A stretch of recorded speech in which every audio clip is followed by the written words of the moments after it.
Welcome back, my family. Before we dive into tonight's creepy little journey, make sure to like the video, subscribe to the channel, and share this with someone who loves a good scare before bed. I would love to know where you are watching from and what time it is for you right now. So drop it down in the comments and hype me up a little on YouTube. Now, get comfortable, dim the lights, and let us step into tonight's story. The scariest part of my road trip wasn't what happened that night. It was what I understood days later. The scariest part of my road trip wasn't what happened that night. It was what I understood days later, when everything was already quiet again. At the time, it felt like nothing. Just another drive home after a late shift. The kind of night you forget the moment you fall asleep. I remember the exact sound of the parking lot when I got into my car.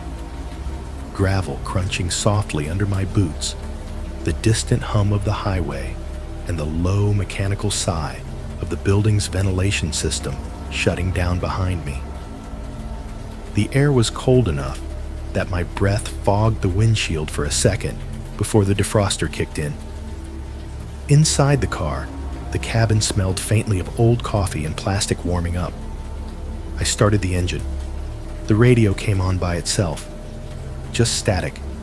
No music. No voices. I turned it off and let the silence settle in. That silence mattered more than I realized. The road was empty. One of those long, dark stretches where the streetlights are spaced too far apart, leaving pockets of darkness between them. The kind of road where your headlights feel like the only thing keeping the night pushed back. I drove the same route every night.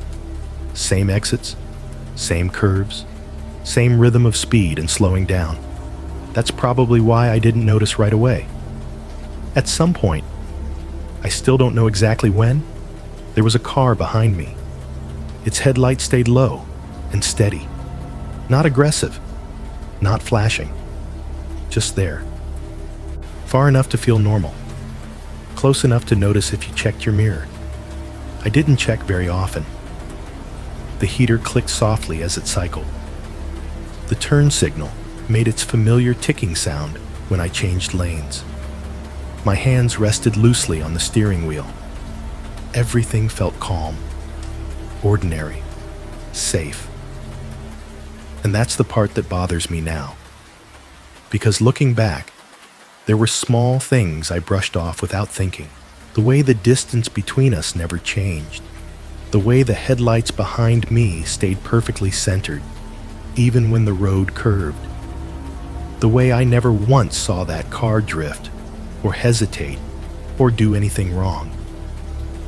I told myself it was just another driver heading the same way. That happens all the time. Roads overlap. Routes line up. There was no reason to feel uneasy.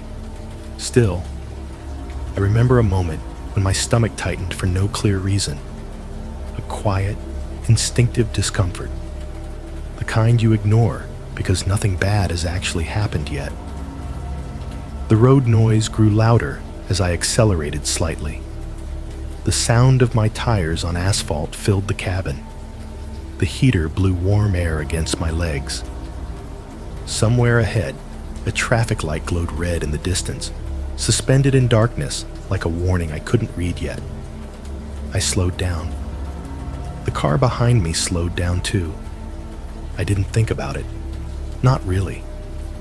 That night ended without screaming, without a crash. Without anyone chasing me down the road, I made it home. I locked my door. I went to sleep. And for a while, I believed that meant nothing had happened at all. But true horror doesn't always arrive loudly. Sometimes it waits. Sometimes it lets you leave.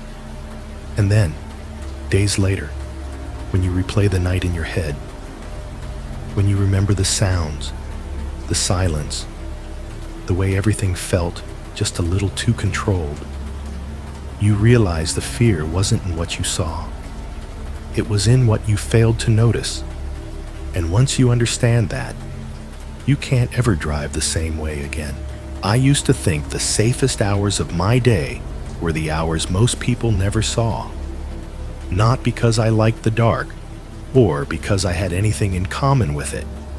Just because night shift had a way of sanding life down into something simple. No meetings. No small talk you had to pretend to care about. No sunlight, making you feel guilty for being indoors. Just tasks, time, and the steady promise that if you did what you were supposed to do, the night would pass and you'd get to go home. That was my life back then. Warehouse work outside a mid-sized Midwestern town. One of those places where the highway cuts through like a scar and everyone measures distance by exits instead of miles. The building sat behind a stretch of chain-link fence and a half-empty industrial park, the kind with "for lease" signs sun-faded into pale ghosts. During the day, it probably looked normal. At night, it looked like a lit-up box dropped into the middle of nowhere, surrounded by black fields and the occasional blink of a red aircraft warning light far off in the distance. Inside, everything was fluorescent. Not bright the way people imagine brightness, but a tired, buzzing kind of light. Like the building was always slightly irritated at having to stay awake. The fixtures hummed constantly, and every so often, one would stutter, flicker, and settle again, as if remembering how to exist. You got used to it. You had to. If you stared at the lights too long, they started to look like they were breathing. The air smelled the same every night. Cardboard dust, warm plastic, machine grease, and that faint metallic tang you only notice when it's cold outside and the heat inside is drying out your throat. There was always coffee somewhere too, stale and overcooked, brewed by someone who didn't care and left sitting on a hot plate until it tasted like the bottom of a burnt pot. People drank it anyway. You could have poured it into a cup and told me it was punishment. I still would have taken it. My shift started late and ended later. By the time most people were setting alarms for the morning, I was pulling gloves over my hands and scanning pallets under a ceiling that never changed. We moved shipments, sorted returns, checked inventory, wrapped stacks of boxes until they shone under the warehouse lights like shrink-wrapped monuments. It was repetitive work, the kind that makes you feel like you're watching yourself from a distance, like you're a person on autopilot who only wakes up in brief, clear moments. When a stack wobbles, when a forklift beeps too close, when someone laughs too loud in the wrong place. Most nights were uneventful. The drama, if you could call it that, came from broken tape dispensers, mislabeled cartons, and the occasional argument about who was supposed to handle the heavy stuff. Nothing that followed you home. Nothing that mattered past the next paycheck. And the break room. God, the break room was its own little world. It sat off the main floor behind a door that never fully shut unless you pushed it hard. Inside, the air was thicker, warmer, and always a little stale, like it had been trapped there for years. The microwave lived on a counter that had seen better decades. The vending machines whirred and clunked whenever someone punched in a code. And sometimes they did that thing where they took your money and gave you nothing, like a petty theft you couldn't prove. There were laminated posters on the walls, safety reminders with smiling stick figures wearing hard hats, warnings about lifting with your legs, not your back. Someone had scribbled a mustache on one of the cartoon faces months ago, and no one bothered to clean it off. That room smelled like metal, and coffee the most. Metal from the old lockers lined up along one wall. Dented, scratched, covered in stickers that were peeling at the corners. Coffee from the pot that never seemed to empty completely, even though it should have. If you stood close enough, you could smell the paper filters and the scorched edge of a forgotten batch, the kind that clung to the back of your tongue. Sometimes, when the warehouse was quiet for a minute, when the belts slowed, when the forklifts were parked, when the supervisor was doing paperwork, you could hear the building itself, the low groan of air ducts, the click of a thermostat, the distant rattle of something settling in the walls. It wasn't scary. It was just present. Like the place had its own lungs and joints, and we were the only ones awake enough to notice. At 2:10 a.m. exactly, the punch-out clock became the most important object in the building. That time was burned into my routine the way a chorus gets burned into your head. 10 minutes before, people started moving a little faster, a little sloppier, because exhaustion makes you impatient, and impatience makes you careless. Someone would call out, 10 till, like we didn't all know. Gloves came off. Scanners got docked. Pallet jacks were shoved back into their places with a final squeal of rubber wheels. The supervisor did a last head count and pretended to look stern, but you could see the relief in his face, too. Night shift was a shared agreement. We all wanted it to end. When the time finally hit, the break room filled with the sound of lockers opening and closing, the slap of lunch bags being zipped, the crinkle of wrappers thrown into trash cans. People said the same things they always said. See you tomorrow. Drive safe. I'm dead. I need a shower. The words were automatic. The kind of talk that doesn't require you to be fully alive. I remember standing in front of my locker, staring at the gray metal door like it was a mirror, listening to the fluorescent lights buzz above me and the vending machine's cooling fan whine softly in the corner. My hands smelled like cardboard dust and sanitizer. My shoulders ached in that dull, familiar way that told me I'd done enough to earn my sleep. It was calm, almost boring. And that's what I want you to understand before anything else. There was nothing cinematic about the beginning of it. No ominous music. No sudden chill that made the hair on my arms rise. Just a man clocking out at 2:10 a.m., tired and ready to go home, moving through a building that felt as ordinary as a paycheck. If you'd asked me then whether anything could happen on that drive, I would have laughed. I would have said it was just another night. And for the first few minutes, after I walked out into the parking lot, I honestly believed that. The parking lot always felt bigger at night. During the day, it was just a wide slab of cracked asphalt with faded white lines and a few stubborn weeds pushing up through the seams. But at 2:10 in the morning, after the warehouse doors slid shut behind us and the lights inside went dark one row at a time, the lot stretched out into something emptier, something that made distance feel exaggerated. Rows of cars sat quietly under the orange glow of the pole lights, their windshields clouded with a thin layer of frost. The glass looked opaque from a distance, like the vehicles were blind, turned inward on themselves. As I walked past, my boots echoed faintly, the sound swallowed almost immediately by the open space. Every step felt louder than it should have been, not sharp or alarming, just noticeable. The air had that dry, metallic cold that stings the inside of your nose when you breathe in too fast. I pulled my jacket tighter, exhaled, and watched my breath bloom in front of my face before drifting away. Somewhere beyond the lot, the highway murmured continuously, A low, steady sound like the ocean if you've never seen the ocean. Tires on pavement.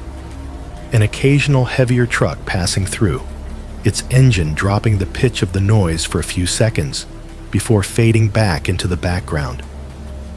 That sound was constant, comforting in a way. Proof that the world didn't stop just because our shift had ended. Behind me, the warehouse loomed with its back turned to us, all sharp edges and corrugated metal. The HVAC units mounted along the roofline kicked on and off in slow cycles, releasing long mechanical sighs into the night.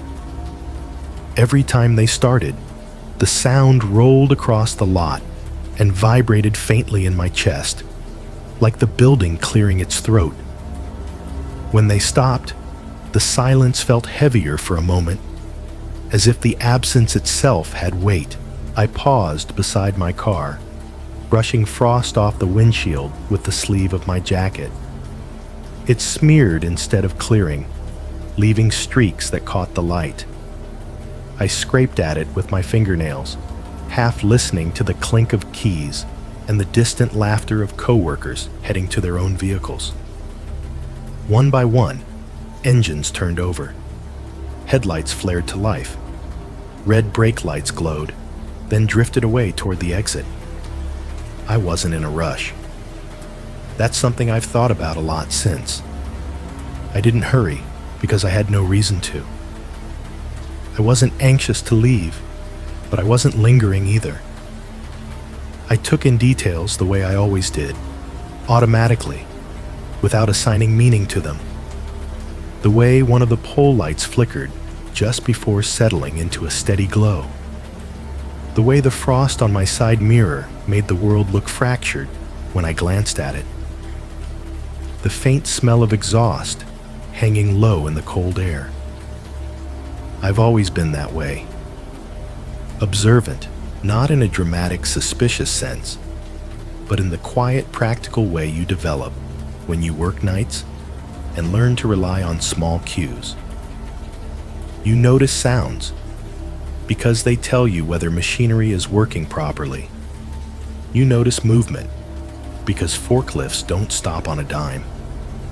You notice patterns because patterns are what keep you from getting hurt. But I was never paranoid. I didn't assume the worst. I didn't scan the shadows for threats or imagine things watching me from behind parked cars. To me, the parking lot was just a transition space, neither work nor home. A place you pass through without thinking too hard about it. I slid into the driver's seat and closed the door. The sound was solid and familiar, sealing me into the small, private world of the car. For a second, everything outside felt muted. I turned the key and listened as the engine hesitated, then caught.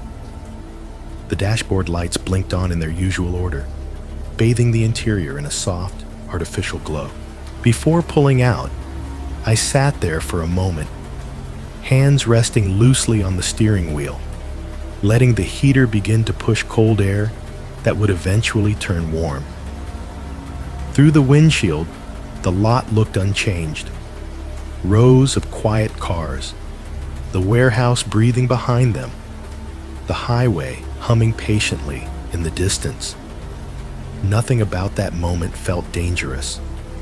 Nothing about it felt unusual. And that's exactly why it stayed with me. I pulled out of the parking lot slowly, not because I was cautious, but because there was no reason to rush. The tires made a soft, gritty sound as they crossed the edge of the asphalt and met the road. And then I was heading toward the familiar stretch of highway that led home. The warehouse disappeared behind me almost immediately, swallowed by darkness except for a few remaining security lights that looked too small to matter. Inside the car, everything felt contained and predictable. The dashboard glowed a muted blue and amber, the symbols and numbers arranged in an order my eyes knew by heart. Speedometer, fuel gauge, clock, The time read 2:14 a.m. The heater hummed quietly, pushing out air that was still cold, still finding its way toward warm. I adjusted it without looking, muscle memory doing the work for me. The radio came on as soon as I merged onto the road. Not music, just static, a flat, restless hiss that filled the cabin and seemed louder than it should have been at that hour. I let it run for a few seconds, waiting to see if a station would fade in, but nothing did.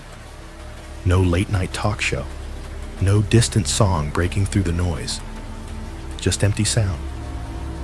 I reached out and turned it off. The silence afterward felt cleaner.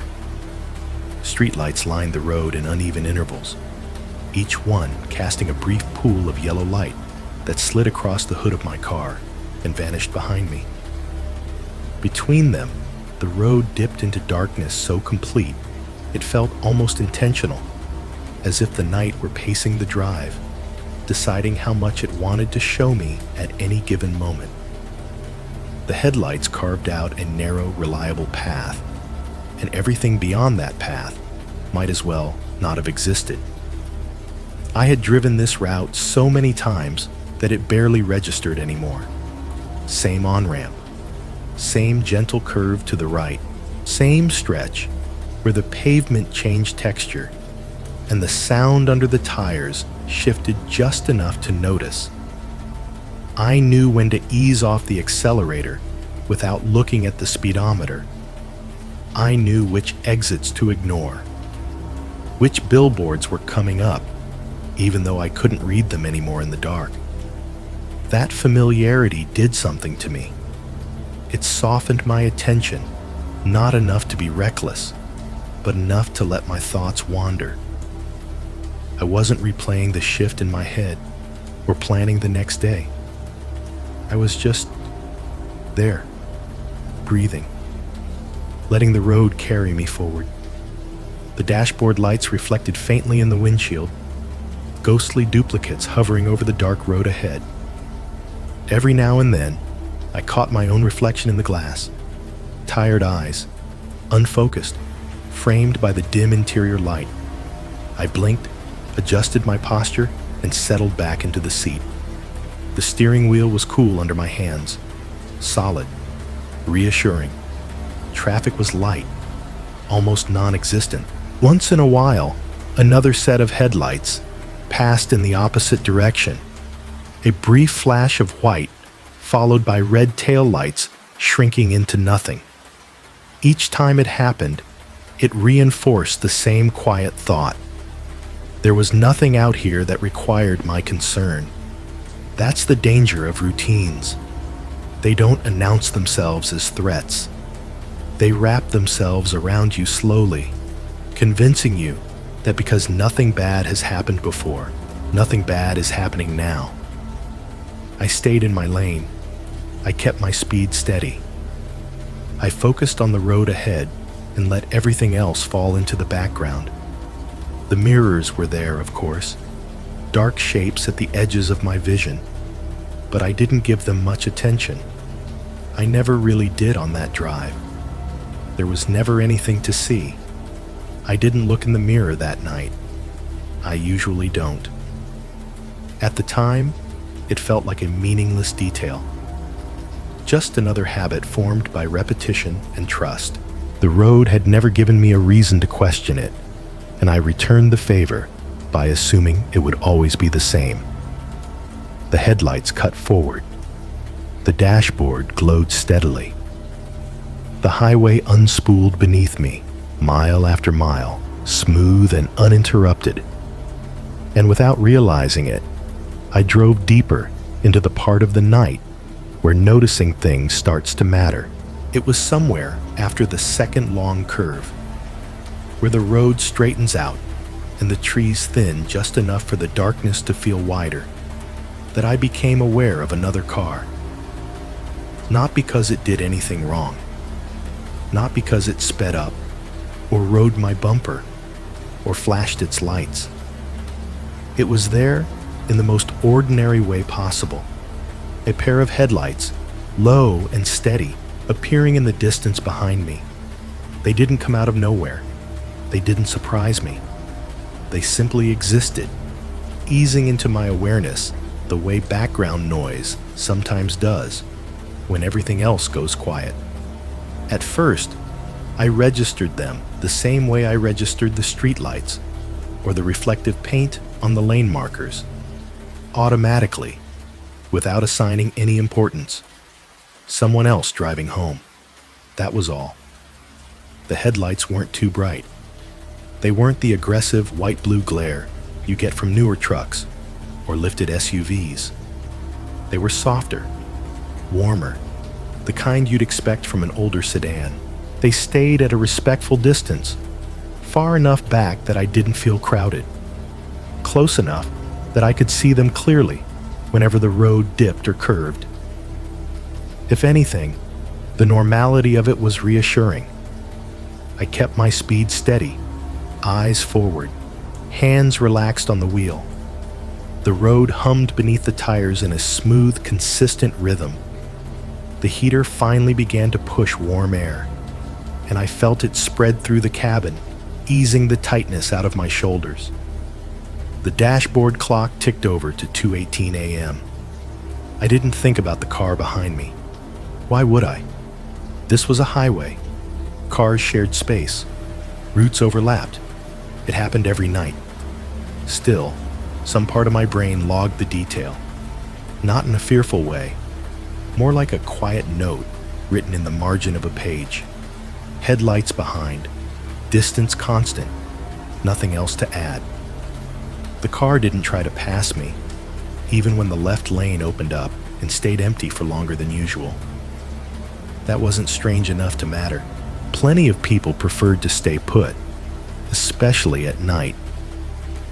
Passing meant committing to a speed, and not everyone felt like doing that at 2 in the morning. I changed lanes once, easing over to the right without thinking much about it. The turn signal clicked softly, its sound steady and familiar.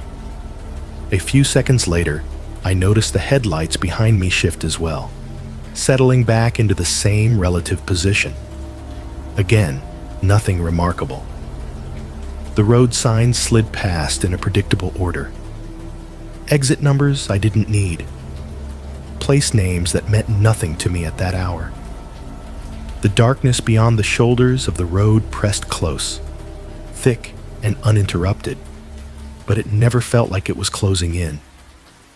It was just the night being the night. I remember thinking, briefly, about how quiet everything felt. Not silent, never silent, but subdued. Like the world had turned its volume down, the kind of quiet that makes small sounds more noticeable.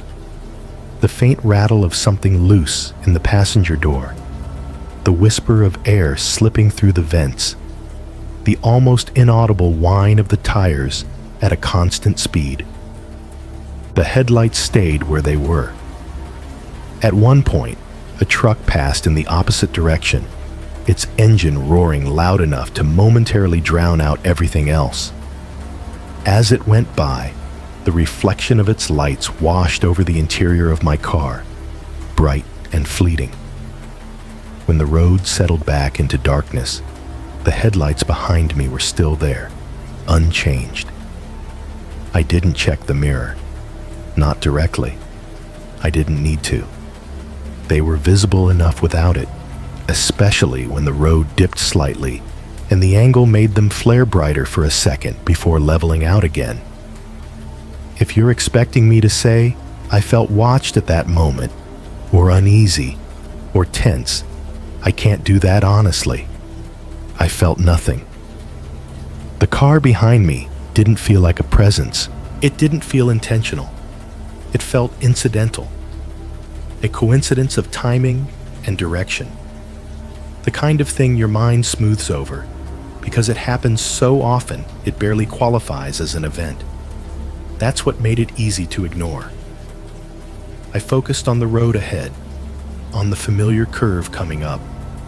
On the way, the headlights illuminated the reflective markers embedded in the pavement. white, white, white, each one flashing briefly before slipping under the hood and disappearing.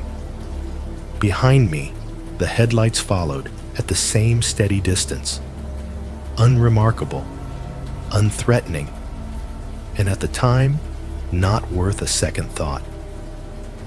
That was the first disturbance. So small, it didn't even feel like one yet. The first time it happened, I didn't think of it as repetition.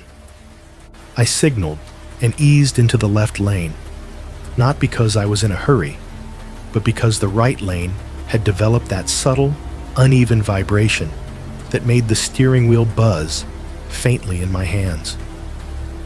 The clicking of the turn signal blended with the low hum of the engine, steady and unremarkable.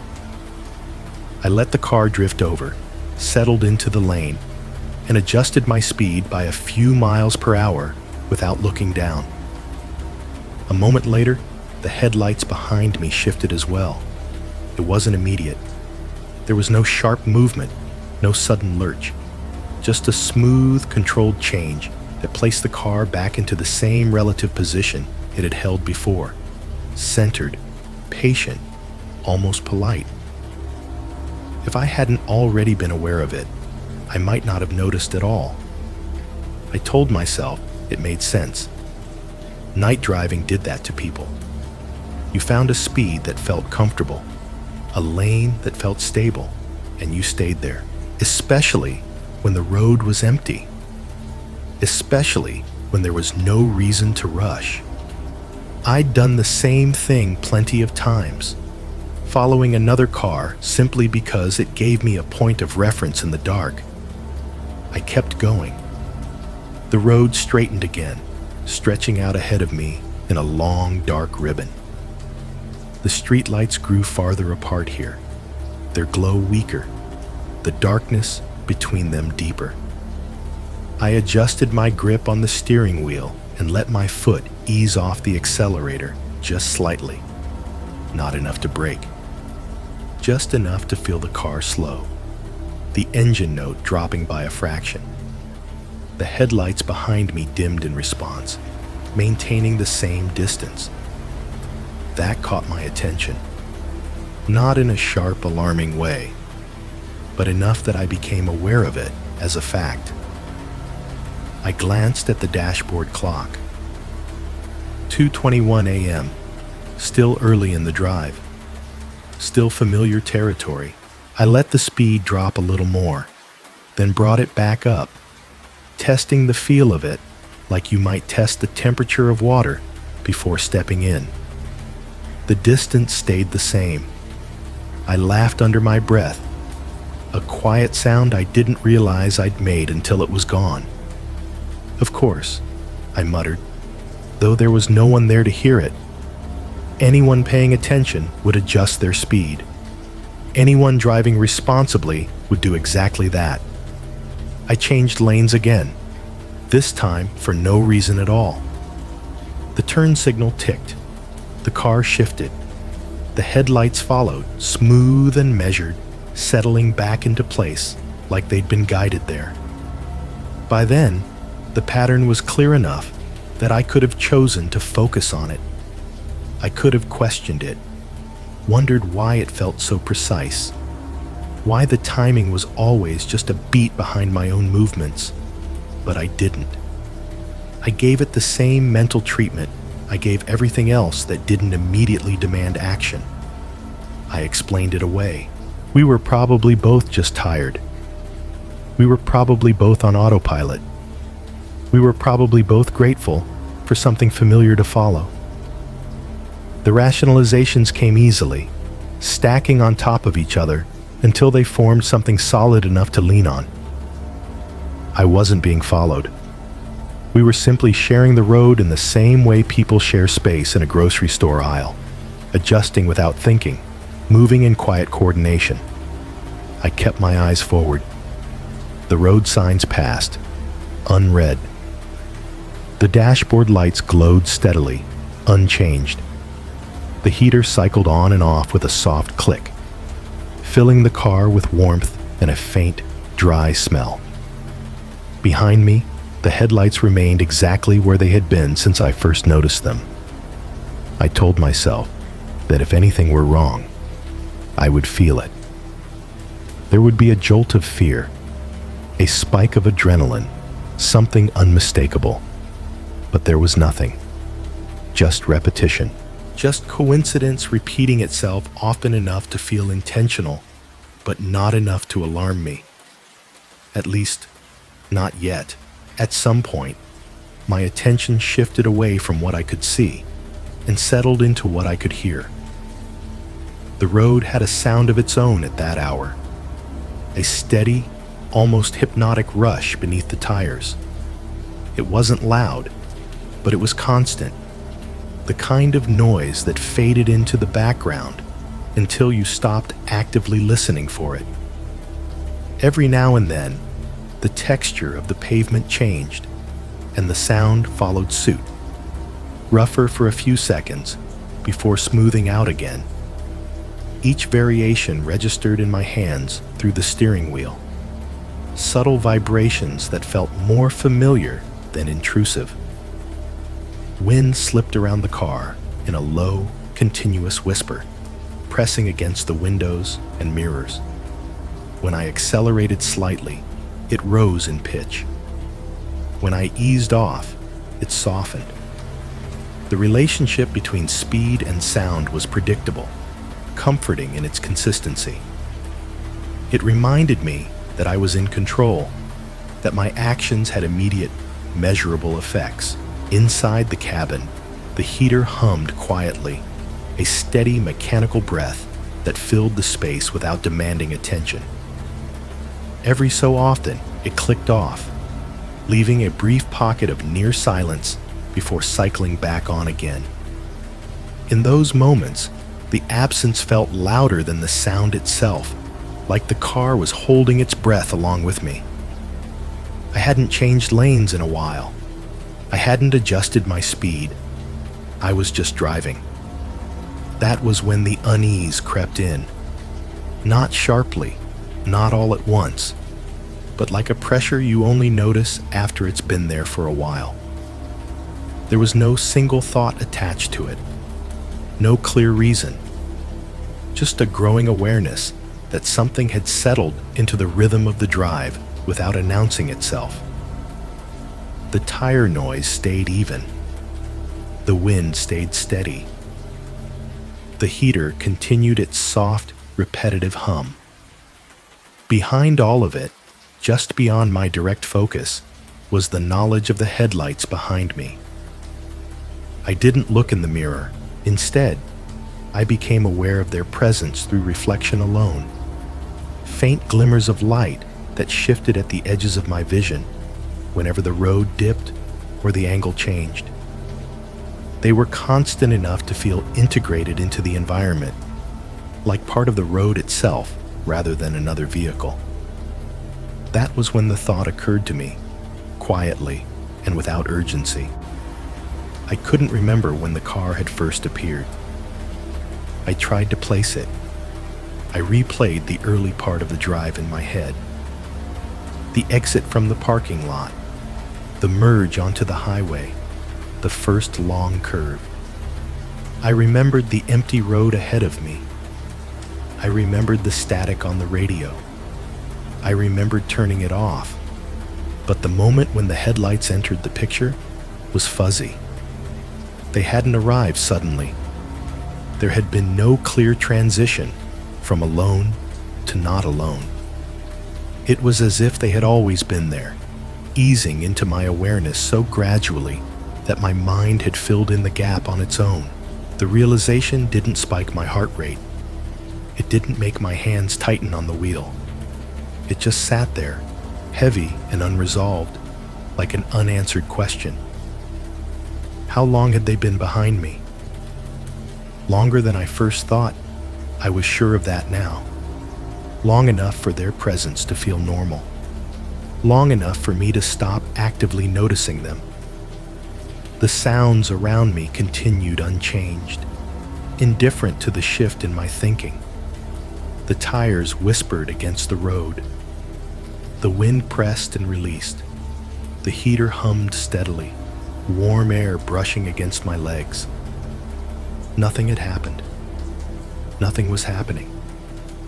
And yet, the idea that the car had been there longer than I remembered settled into me with a quiet certainty that I couldn't explain away as easily as before. I told myself it didn't matter. Memory was unreliable. Late nights blurred together. There was no reason to assign meaning to a gap I couldn't even define. Still, once the thought took hold, it refused to let go. The road stretched on ahead, unchanged. The sounds remained steady, and behind me, unseen, unacknowledged, the headlights continued to follow, patient and unbroken, as if they had nowhere else to be. The gas station came up the way it always did, sudden and too bright. A rectangle of artificial daylight dropped into the dark like a mistake. I recognized it before I could see the sign. The road widened slightly, the shoulder smoothing out, as if preparing for the possibility of slowing down. Then the neon appeared, sharp and unforgiving, cutting through the night with colors that felt almost aggressive after so much darkness. Red letters humming faintly, blue trim outlining the canopy, white floodlights bleaching the concrete beneath them until it looked colorless and exposed. The contrast was jarring enough that I squinted. For a brief moment, the station felt like an anchor, a place where things had edges again, a place with rules, open doors, cameras, people, even if they were half asleep behind the counter and counting minutes the way I had been counting miles. I didn't need gas. I didn't need snacks. I didn't need to stop at all. But the idea of it lodged itself in my mind anyway. As I drew closer, the neon reflected across my windshield and dashboard, washing the interior of the car in shifting color. Red bled into blue, blue into white. My eyes adjusted slowly, reluctantly. The sound of my tires changed as the road surface smoothed out near the entrance, the whisper beneath me turning into a softer, almost hollow roll. I slowed without meaning to. The headlights behind me grew brighter in my peripheral vision as the distance shortened slightly, then stabilized again, as if corrected by an unseen hand. I became acutely aware of the mirrors then, not enough to look directly into them, but enough to feel their presence, heavy at the edges of my awareness. The station's lot was mostly empty. 2 cars near the pumps, engines running. 1 pickup parked crooked near the side of the building, its bed filled with something I couldn't make out. Inside, behind the glass, I saw movement, just silhouettes shifting under fluorescent lights, slow and unhurried. Normal life, continuing. I passed the entrance. As I did, something subtle happened. The neon glare slid off the hood of my car and disappeared, replaced once more by the muted yellow of streetlights and the deeper darkness beyond them. The station receded in my mirrors, shrinking quickly, its brightness swallowed by the night. The headlights behind me did not turn. They didn't drift toward the entrance. They didn't slow further. They didn't waver or hesitate. They passed the station exactly as I did, maintaining their position with the same quiet precision they had shown all along. That was the first moment something truly shifted. Not fear, not yet, but a tightening of focus, a sharpening. My mind replayed the last few seconds on a loop, searching for an explanation that fit neatly enough to be comforting. Maybe the driver didn't need gas either. Maybe they were just as tired as I was, just as eager to get home. But the thought didn't settle the way it should have. The gas station lights faded behind us, and with them went the brief illusion of safety they'd offered. The road narrowed again. The darkness pressed closer, thicker now that I'd seen what it looked like pushed back. I realized, with a small, unwelcome clarity, that I had been hoping the car would turn in.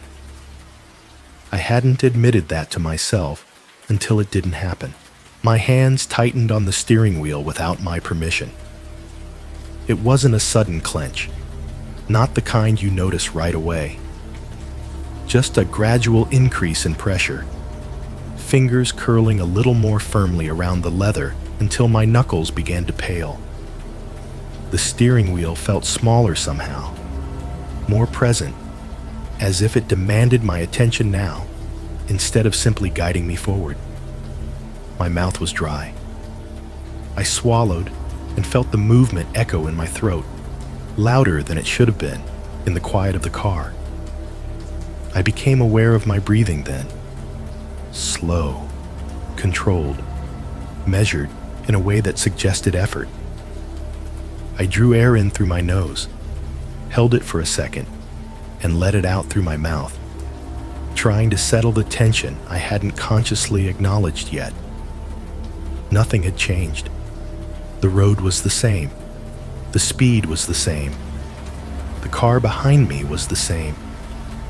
And yet, something in me had crossed an invisible line. I told myself I was overthinking it.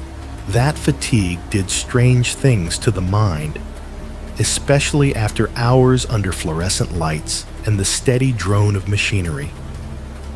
I told myself the station had only stood out because it was bright, because it had broken the monotony of the drive.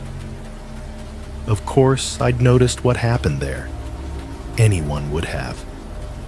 The rationalizations came quickly now, piling up as if I needed more of them than before.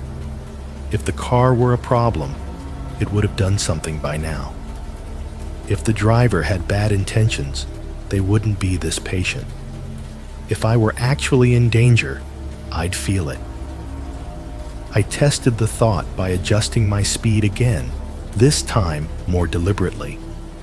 I eased off the accelerator until the engine's pitch dropped and the tire noise softened.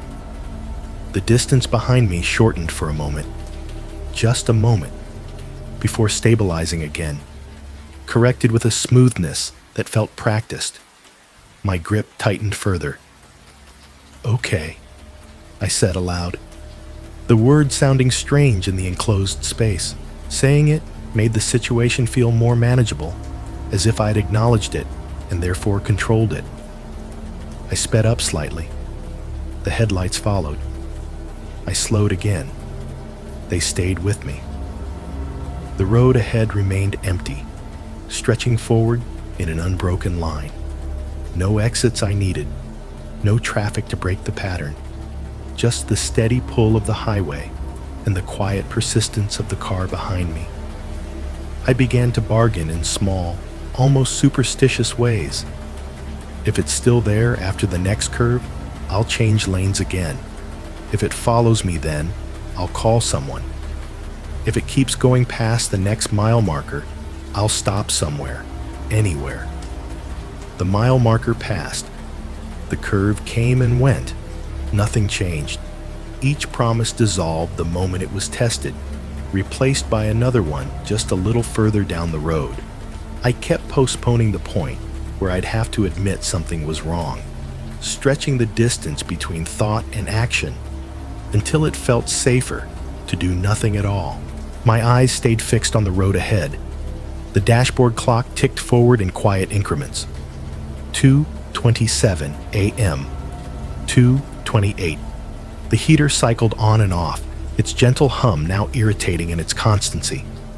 Even the familiar sounds, the tires, the wind, felt sharper, more intrusive, as if the night had turned its volume back up without asking. I told myself that awareness didn't equal danger, that noticing patterns didn't mean they mattered, that coincidence, by its very nature, could feel deliberate if you stared at it long enough. I still thought it was nothing. That was the mistake. I don't remember making the decision all at once. It wasn't some dramatic moment where I slammed the wheel and announced to an empty car that I was going to test whoever was behind me.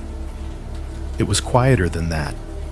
More like my body made the choice before my mind could argue it down. A small, stubborn shift inside me that said, I need to know. Not later. Not when I'm already home and trying to pretend my heartbeat isn't still loud in my ears. Now, while I still have options.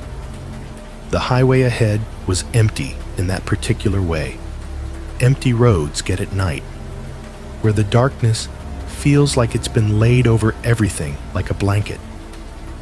The lane markers flashed beneath my headlights, one after another, like something counting time. The dashboard glow kept my hands visible on the steering wheel, pale against the dark. The clock read 2:31 a.m. The heater was still running, but my palms were damp anyway, and my mouth had that dry, cottony feeling that made swallowing slightly uncomfortable. Behind me, the headlights held their position, steady, centered, patient. I told myself I was being ridiculous. I told myself that fatigue plus darkness could turn any ordinary thing into a story. I even tried to laugh again, but it came out wrong. A short breath through my nose that didn't reach my chest. I needed something definitive, something that would either prove I was spiraling over nothing or confirm that I wasn't imagining the pattern at all. The next exit sign appeared on the right, glowing green with reflective letters. A county road number I recognized only vaguely. It wasn't my exit. It wasn't even part of my route. It was one of those side roads you forget exist until you're desperate enough to notice them. A thin, lesser artery branching off the main highway and disappearing into a darker kind of dark. I'd seen it 100 times and never taken it once. As it came closer, I felt my grip tighten. The turn signal lever brushed my fingers when I shifted my hand slightly, and the sound of my own breathing suddenly seemed too loud in the cabin. The exit ramp was coming up fast, the white line separating it from the highway bright in my headlights, clean and decisive. I didn't plan it. I just did it. I flicked on my turn signal. The clicking started, steady, calm, almost insulting in its normalcy. I eased to the right. The car responded smoothly, tires humming as they crossed onto the ramp. The road narrowed immediately, the shoulder shrinking, the lane lines tighter. Street lights here were scarce. The first stretch of the ramp was lit by a single pole light that cast a pale cone over the asphalt, and then the light was gone, and the ramp bent into darkness. For a second, just a second, I felt relief. Not because I thought the danger was over, but because I'd finally acted. I'd broken the loop. I'd done something that wasn't part of the routine, something that wasn't automatic. The relief lasted until I saw the headlights behind me tilt and follow. They didn't hesitate. They didn't drift past the ramp entrance the way I'd half expected. They didn't continue on the highway. They were there, committed, turning in after me with the same quiet precision they'd shown all night. The click of my turn signal sounded suddenly louder, like it was tapping directly into my skull. I swallowed hard. My throat felt tight, as if the air in the car had gotten thicker. I told myself again that there were innocent explanations. Maybe the driver lived out here. Maybe this was their exit all along, and the coincidence had simply been building toward the one moment that would confirm it. But the way the headlights followed so cleanly, so confidently, made that explanation feel thin. The ramp ended and spilled me onto a two-lane road. No median. no shoulder wide enough to be comfortable. Trees rose on both sides like black walls, their branches reaching over the road in places, swallowing what little light existed. The asphalt was darker here, rougher, and the sound under my tires changed to a harsher, grainier hiss. My headlights caught reflective posts along the edge, flashing white as I passed, then gone. I drove a little slower. Not intentionally. It just happened, like my foot had grown heavier. The headlights behind me adjusted instantly, maintaining that same distance. Always the same distance. Not tailgating, not falling back. Just matched. I kept my eyes forward, but I felt the urge to check my mirrors rising like a pressure behind my eyes. I resisted it at first out of stubbornness, out of habit. Then I forced myself to look, just once, into the rear view. The reflection was mostly darkness, framed by the pale outline of my back window. The headlights behind me were two steady points, closer now because the road was narrower, or maybe because the darkness made everything feel closer. I couldn't see the shape of the vehicle clearly, just the lights and the suggestion of a hood beneath them, a vague silhouette that melted into the night. No high beams, no flashing, nothing overtly threatening. And yet my heart was beating fast enough that I could feel it in my fingertips. The road curved gently to the left, and the headlights followed that curve with me, gliding through it like they were attached. The motion was smooth, too smooth. No wandering, no correction. It was like the driver knew the curve without needing to react to it. My mouth went drier. I tried to focus on practical things. Road surface, speed, signs, what I could do if I needed to. There weren't many options.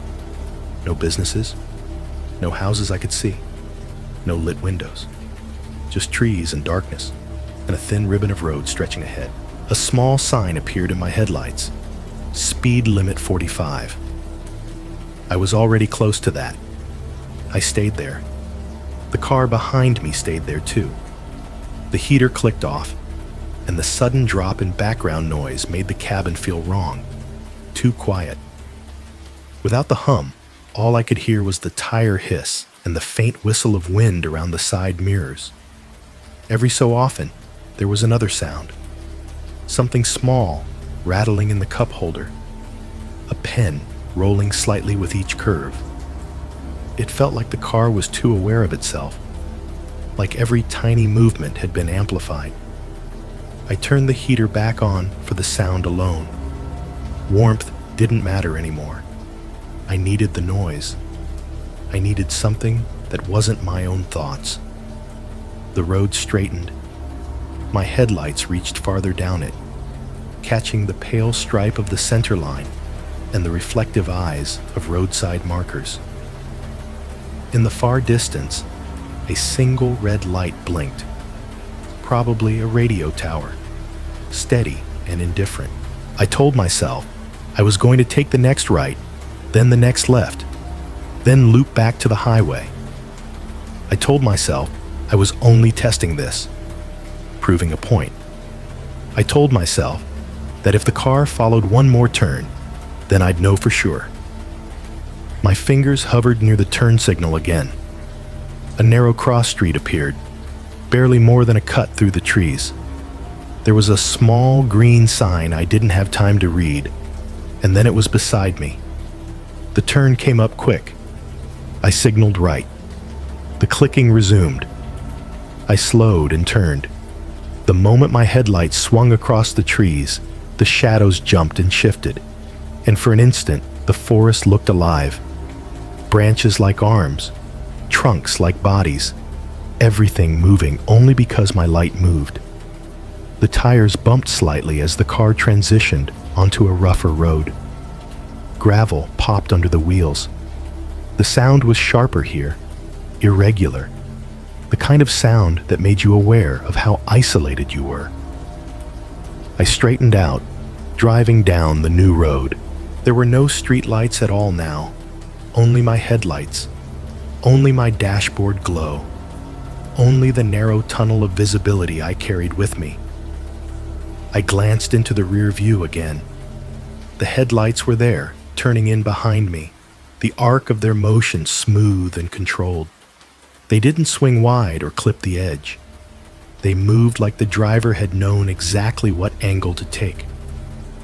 My stomach dropped in a way that felt physical, like an elevator falling one floor too fast. Okay, I thought. Okay, that's 2 turns. Still, I tried to keep my mind calm. I kept talking myself down, layering reason over fear like it could form armor. People take back roads at night. People avoid highways. People make the same turns by coincidence. But my body wasn't listening. My shoulders had risen toward my ears without me noticing, and my jaw was tight. I had to unclench it deliberately, like I was prying it open. I could taste something faint and bitter in the back of my throat, the leftover edge of stale coffee and nerves. The road bent slightly, then straightened again. I passed a mailbox that flashed white in my headlights and disappeared. Another mailbox. Then a gap where a driveway might have been, but there were no lights, no sign of a house. If there were homes out here, they were buried deep enough in the trees to be invisible. The sense of being watched grew, not because I saw anything new, but because of how steadily the headlights remained. They weren't drifting. They weren't distracted. There was no sign of a driver glancing down at a phone, adjusting the radio, shifting position. The lights were consistent, the distance consistent, the movement too perfectly paired with mine. The detour had done what it was supposed to do. It had answered my question. The answer was just worse than I'd wanted. My mind immediately jumped to the next step. Get back to somewhere public. Get back to the highway. Find lights. Find cameras.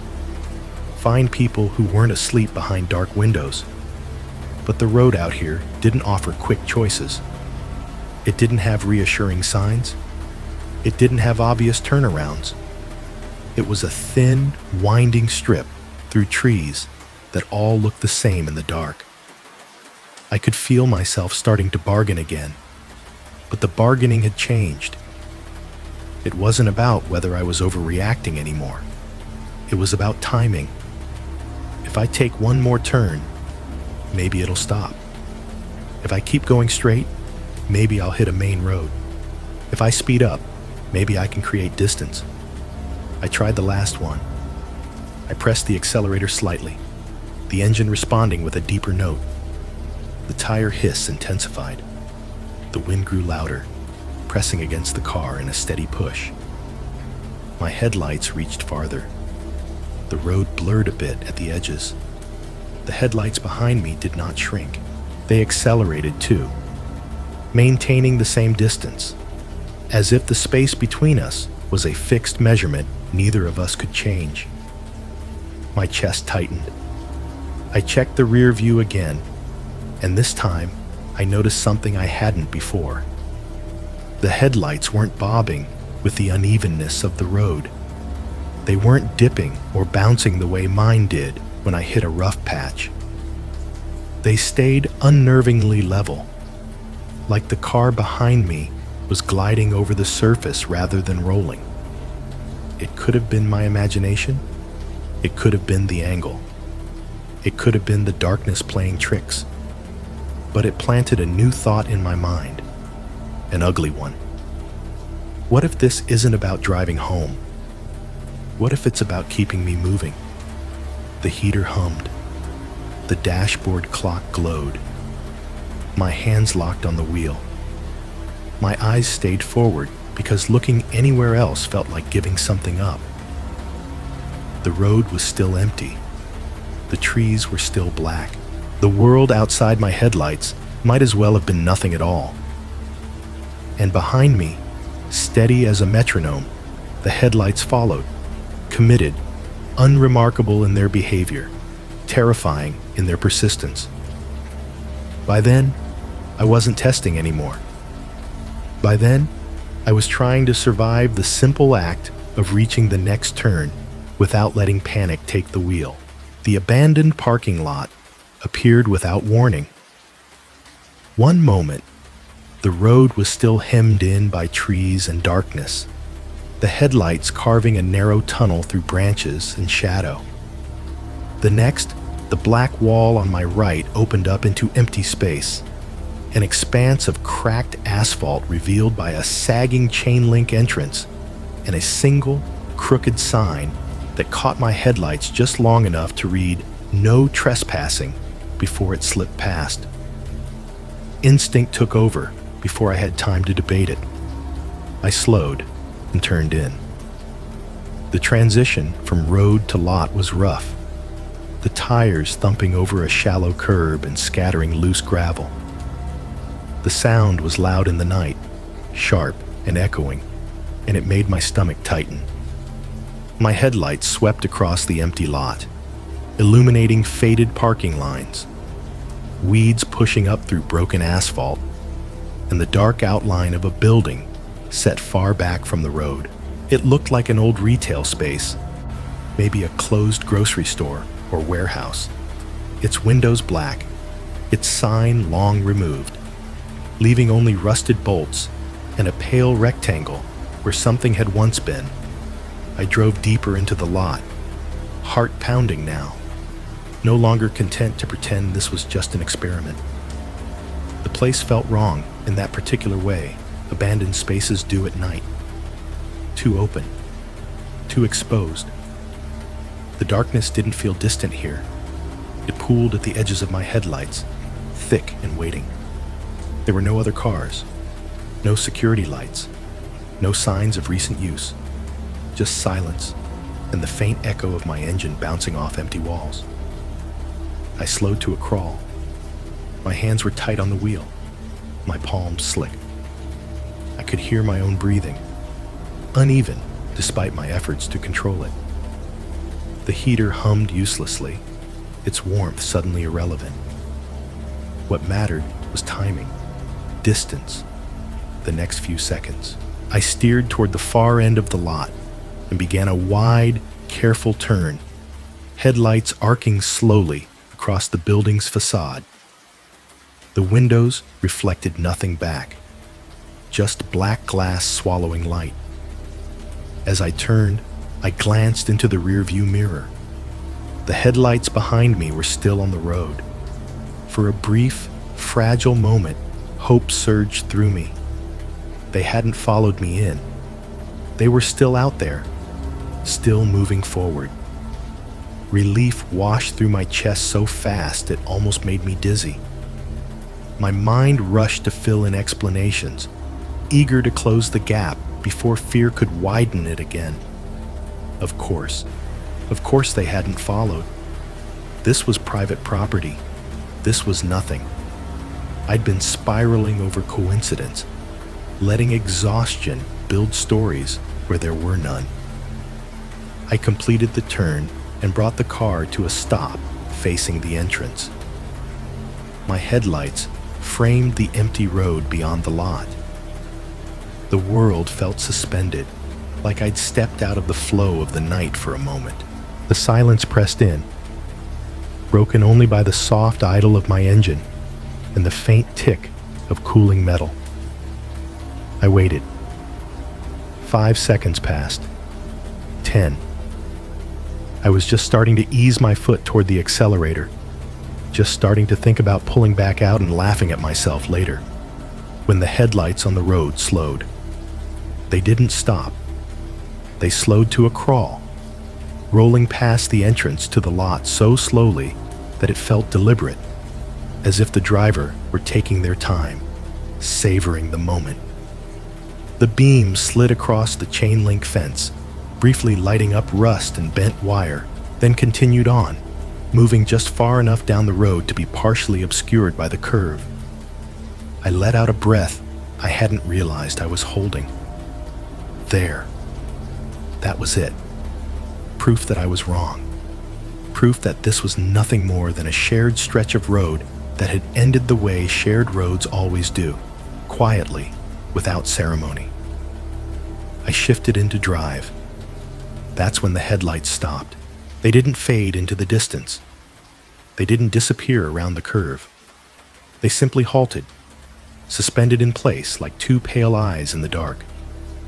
The road beyond the lot was silent. Then slowly, too slowly, the headlights began to pivot. They turned. Not sharply, not hurriedly. Just a smooth, controlled arc as the vehicle behind them eased into a U-turn on the narrow road, its lights swinging across the trees and briefly illuminating trunks and branches before settling again, now pointed directly at the lot. At me. My stomach dropped so hard it felt like my insides shifted. I sat frozen, engine idling, watching as the car completed its turn and began to roll back toward the entrance. Gravel crunched faintly under its tires as it slowed and angled into the lot, headlights dipping slightly as it crossed the curb I'd just driven over. That was when I saw it clearly for the first time. The sedan was dark, black or deep gray, impossible to tell under the harsh white of its own headlights. Older, but not old enough to stand out. Clean, intentionally unremarkable. The body caught light in smooth, dull curves, revealing no dents, no decals, nothing distinctive enough to latch onto. But the windshield. The windshield was black, not tinted, not reflective in the way glass sometimes is at night. It was as if the inside of the car had been swallowed by darkness completely. No dashboard glow, no silhouette of a driver, no movement. Just a flat, impenetrable void where a face should have been. My pulse hammered in my ears. The sedan rolled into the lot and came to a stop several spaces away, angled slightly toward me. Close enough now that the light from its headlights washed over my hood and bled into my cabin, flattening everything into stark contrast. I squinted, trying to see inside, trying to force detail out of the darkness behind that windshield. There was nothing. We sat there, engines running, headlights locked on each other like opposing stares. And in that moment, standing still, heart racing, fear finally breaking through whatever defenses I'd been clinging to, I realized the truth of what had been happening all along. The car hadn't been moving with me. It had been moving after me, not anticipating, not sharing the road, reacting, waiting for me to decide, and then following that decision with perfect patience. The turnarounds, the lane changes, the speed adjustments. Every choice I'd made had been answered, not mirrored. I had never been leading the drive. I had been setting the path. My hands shook on the wheel. My mouth open, but no sound came out. The idea of backing up, of turning around again, of doing anything at all felt impossible under the weight of that realization. The sedan sat there, silent and still, its headlights unwavering, its windshield offering nothing back. And for the first time since leaving the warehouse, I understood that this wasn't coincidence, and it wasn't curiosity. Whatever was behind that glass hadn't been trying to pass me. It had been waiting for me to stop. The moment the sedan stopped in that lot and faced me, something in my body switched over from thinking to survival. It wasn't a heroic feeling. It wasn't even clean. It was messy and physical. Heat rising under my skin, stomach tight, throat narrowing as if my body was trying to make itself smaller. My hands were still on the wheel, but I couldn't feel the texture of it anymore. I could only feel the pulse in my fingertips. The sedan didn't move. It didn't inch forward. It didn't flash its brights. It just sat there, with those headlights fixed on me, washing my windshield in harsh light until the inside of my car looked like a staged scene. My reflection appeared faintly on the glass, my own face pale and stiff, eyes too wide, mouth slightly open. I forced myself to breathe, but it came in uneven pulls. A shallow inhale, a shaky exhale. Each breath sounded loud in the enclosed cabin, louder than the engine idle, louder than the heater. I could hear the wet click of saliva in my throat when I swallowed, and I hated that I could hear it.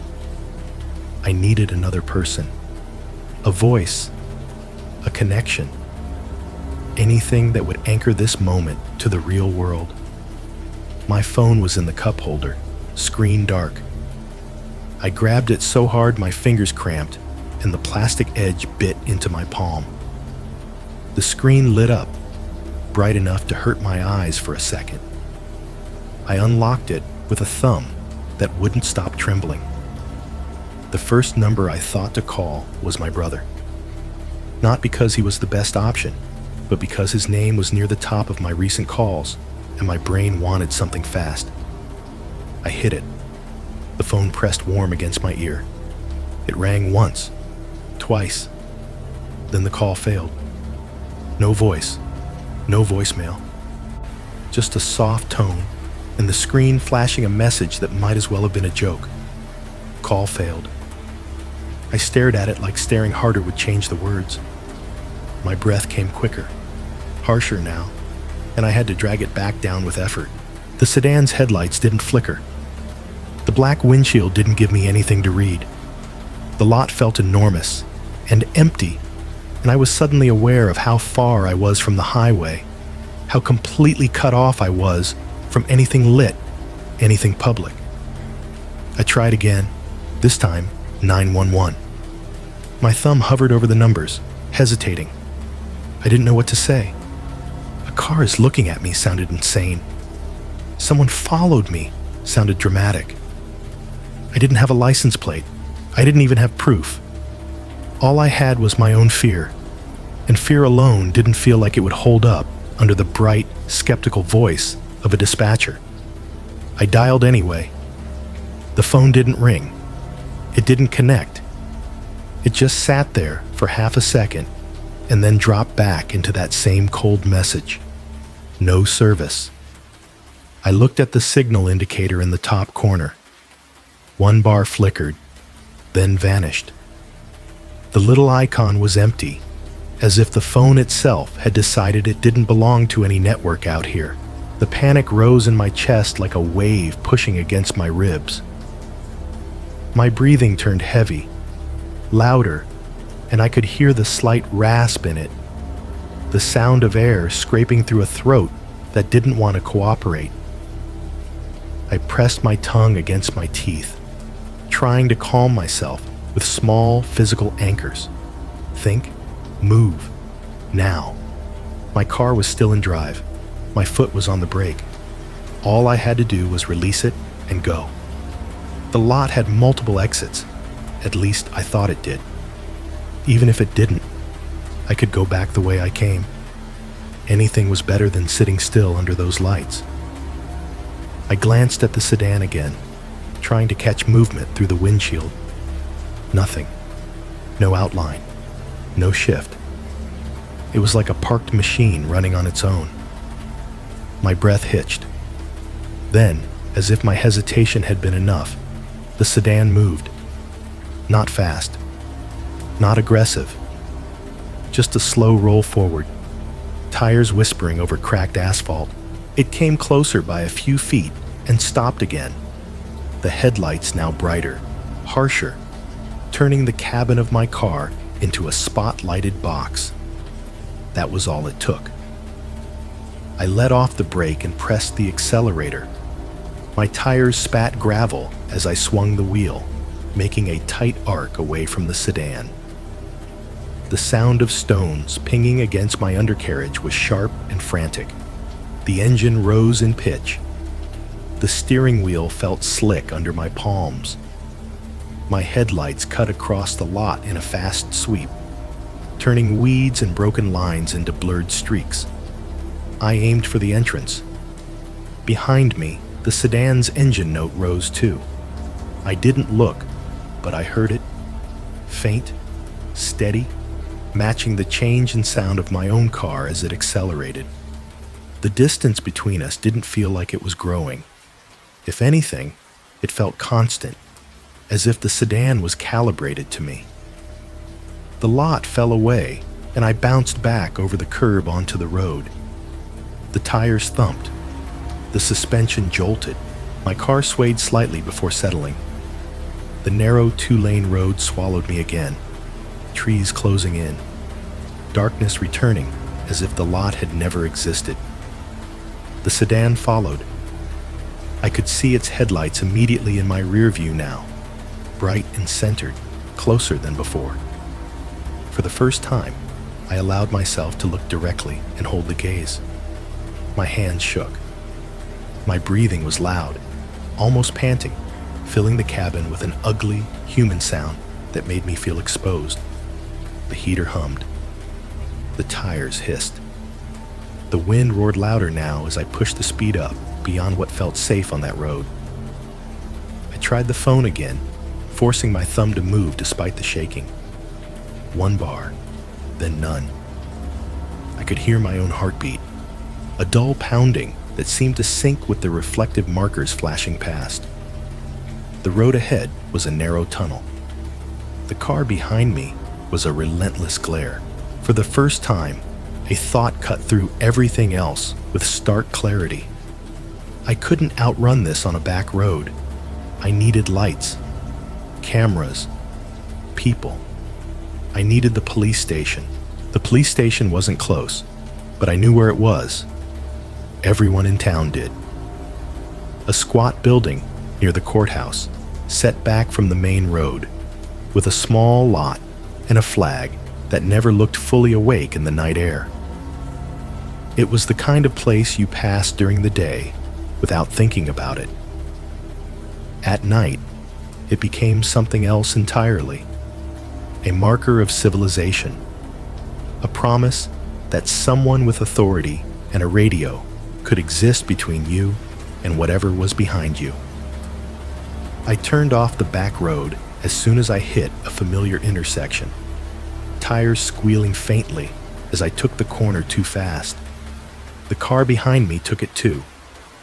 The headlight swung with the turn, sharp and controlled. I didn't hesitate anymore. I followed the fastest route I could string together from memory, praying my brain wouldn't betray me with a wrong turn. My hands were locked on the wheel.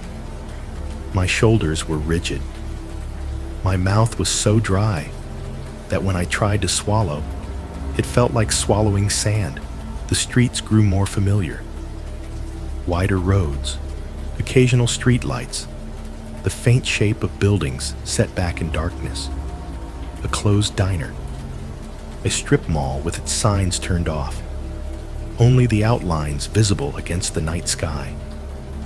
The world was waking up again in pieces, offering the kind of landmarks you didn't realize you relied on until you were desperate for them. My breathing was still heavy. I tried to slow it down, tried to make my body stop broadcasting panic, but it wouldn't obey.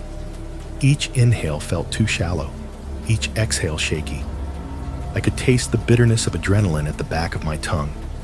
And still, the sedan stayed behind me, not weaving, not passing, not giving up, just there. When I finally turned onto the road that led directly to the police station, I felt a surge of something close to relief. The building came into view within seconds, lit by a few harsh security lights that cast long shadows across the lot. The flagpole was visible even at night, a thin vertical line against the dark. The sign out front, "Police," glowed dimly, more symbol than illumination. I hit my turn signal and swung into the lot. The tires crunched over gravel.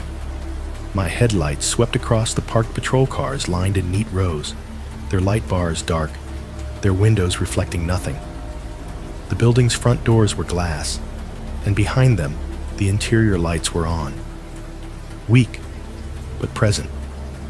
I could see a desk, a hallway. No people, but the place didn't feel dead. I drove deeper into the lot, closer to the entrance, and for the first time since this started, I allowed myself to believe I had done the right thing. I checked my rearview mirror. The sedan was there, turning in after me. No, it wasn't. The headlights that had been filling my mirror were gone.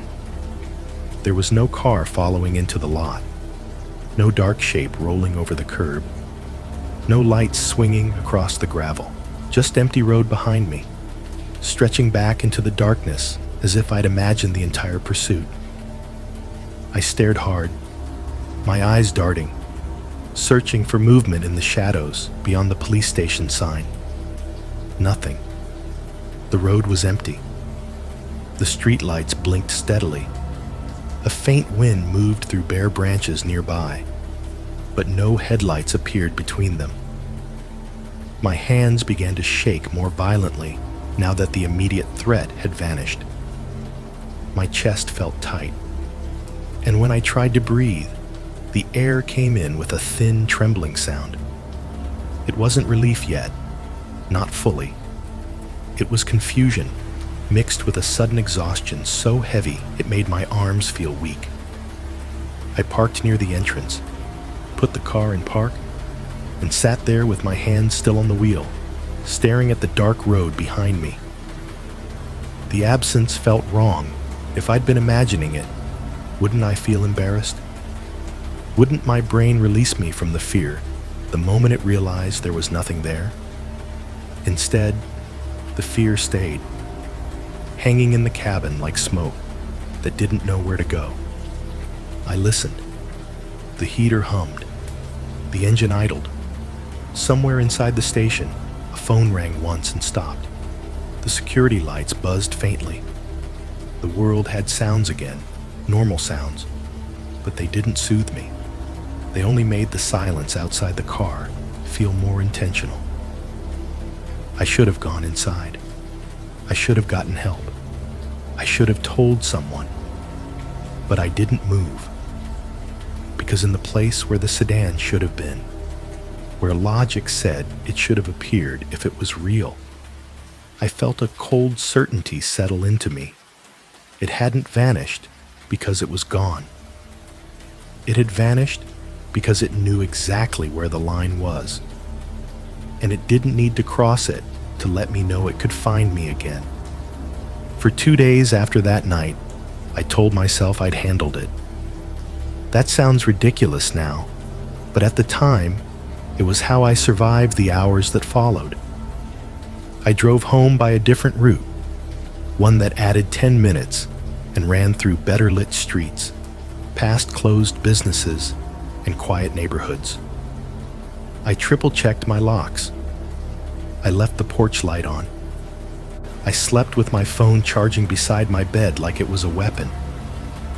And when I woke up in the afternoon, sunlight spilling across the floor and normal life trying to reassemble itself, I convinced myself the whole thing had been an anomaly, a strange overlap of exhaustion and coincidence that my mind had inflated into something larger. When coworkers asked how my night had been, I said, "Same as always." When my brother called, I didn't mention the failed calls, the dead signal, the way my hands had shaken on the steering wheel. I didn't want the story to become real by telling it out loud. The problem with not telling it is that your mind keeps telling it to you anyway. By the third day, the details that had felt sharp began to blur. That scared me more than the memory itself. I couldn't remember exactly where I'd taken the detour. I couldn't remember the name on the exit sign. I couldn't remember the make of the sedan. My brain tried to soften the edges, to file the whole thing away in the category of weird nights and move on. But one thing refused to fade: the windshield. that flat black rectangle that gave nothing back. The way the car had turned toward me in the abandoned lot, like it was responding to a cue. I needed proof. Not for the police, not for the internet, not for anyone else. For me. I needed to know whether I had been chased by something real or only by my own nerves. That was how I ended up sitting in my driveway in the middle of the afternoon, engine off, door closed, sunlight bouncing off the hood, staring at my dash cam app like it was going to accuse me of lying. The dash cam was something I'd installed after a co-worker's car got sideswiped in a parking lot and the other driver took off. It wasn't high-end. It didn't have cloud storage or fancy features. Just a small camera mounted behind the rearview mirror, a memory card, and the ability to record long stretches of road without me thinking about it. Most days, I forgot it existed. That day, I didn't. My fingers felt clumsy as I pulled the micro SD card and slid it into an adapter. The action was so ordinary, it made me want to laugh, because what I was about to watch felt like it shouldn't belong to an ordinary afternoon. I sat in the driver's seat with my phone in my hand, the seatbelt unbuckled, the window half open so I could hear the normal neighborhood sounds. Kids a few houses down, a lawnmower in the distance, wind in the trees. I wanted the outside world to stay present, like a tether. I opened the footage folder and found the file labeled with the date. My thumb hovered over it. I hesitated, not because I was afraid of seeing the sedan again, though I was, but because I was afraid of seeing nothing. Afraid the footage would show a completely normal drive and leave me stranded with the knowledge that my mind had betrayed me. Finally, I pressed play. The video started with the warehouse lot. The camera's angle captured the exit, the security lights, the reflection of pole lights on frost-streaked windshields.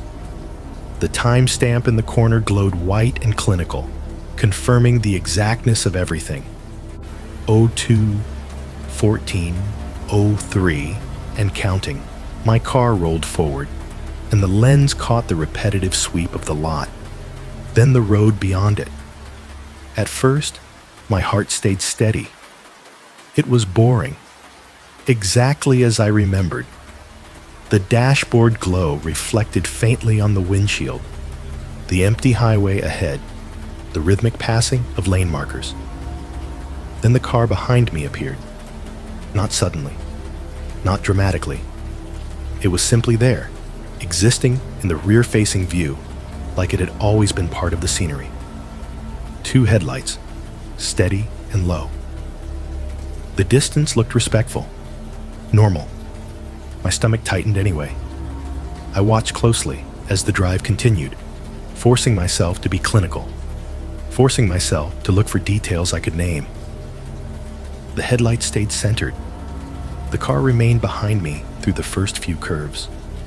Then came the first lane change. In the front-facing view, my turn signal clicked on, the faint reflection of the blinking indicator visible on the dashboard. The car drifted smoothly into the left lane. On the rear view, the sedan behind me shifted as well. It moved with a slight delay, almost graceful. "Okay," I muttered, leaning closer to the screen. "Okay." It still looked like coincidence. I scrubbed forward, watched another lane change, another speed adjustment. Every time I moved, the sedan mirrored it. Every time I slowed, it slowed. Every time I sped up, it stayed with me. What surprised me wasn't that it followed. It was how cleanly it did. There were no little mistakes, no drift, no overcorrection, no moments where it seemed like the driver was distracted. It looked deliberate, controlled in a way that made the hair rise on my arms, even in the warmth of daylight. I fast-forwarded to the detour. The exit sign appeared, and I felt my throat tighten. I watched my car turn off the highway, headlights swinging. In the rear camera, the sedan remained on the highway for a fraction of a second, then turned as well. So far, everything matched my memory. Then came the moment in the abandoned parking lot, and I slowed the footage down, forcing myself to watch every frame. My headlights swept across cracked asphalt and a dark building silhouette. My car executed the turnaround. In the rear view, the sedan approached the entrance, but did not turn in right away. I saw myself breathe out, saw the slight easing of my posture, even though I hadn't realized I'd done it at the time. The sedan passed the entrance, then stopped. Then the headlights pivoted, slow and controlled, turning back toward the lot. Even in daylight, watching it on a small phone screen, I felt something cold crawl up my spine. I didn't remember the sedan using a turn signal, so I rewound. I watched again. No blinking amber, no indicator flash. Not when it left the highway, not when it turned onto the back road, not when it executed that slow, deliberate U-turn. The headlights moved, the car moved, the direction changed, but there was never a signal, never the mechanical courtesy of announcing intention. It was as if the car didn't need to communicate with anyone but me. My mouth went dry all over again. I scrubbed ahead to where I'd pulled into the police station lot, where the car had vanished. The footage showed my car turning in, the harsh security lights flaring in the lens. The sedan was there behind me on the road. Then it wasn't. No sudden acceleration away, no turn, no retreat. Just absence, as if someone had erased a piece of the frame and stitched the world back together. I sat there in my driveway, staring at my phone with my heart thudding, realizing that the footage wasn't calming me. It was making everything worse. Because now I had proof of something I couldn't explain. I should have stopped watching at that point. I should have closed the app, put the phone down, and let the daylight do its job. Let it bleach the fear out of the corners of my mind. But the footage pulled at me. It demanded completion, like a song you can't stop halfway through. I wanted to see the end again, wanted to catch the moment where logic returned. So I rewound to the stretch right before the police station turn and watched it in real time. The road in the video was familiar, lit in patches by streetlights. My breathing was audible on the audio track, faint but present, a harshness that made me flinch. I hadn't remembered how loud I'd been inside the car, how human and frightened. The dashcam microphone picked up everything: tire hiss, engine strain, the clicking of my turn signal, a faint rattle from something in the console. In the rear-facing view, the sedan's headlights were bright and unwavering, close enough to fill a significant portion of the frame. They followed every curve. They stayed centered. The distance remained unnervingly consistent. Then the police station sign came into view in the front-facing camera. My turn signal began its steady tick. In the video, my car eased into the turn, headlights sweeping across the gravel lot.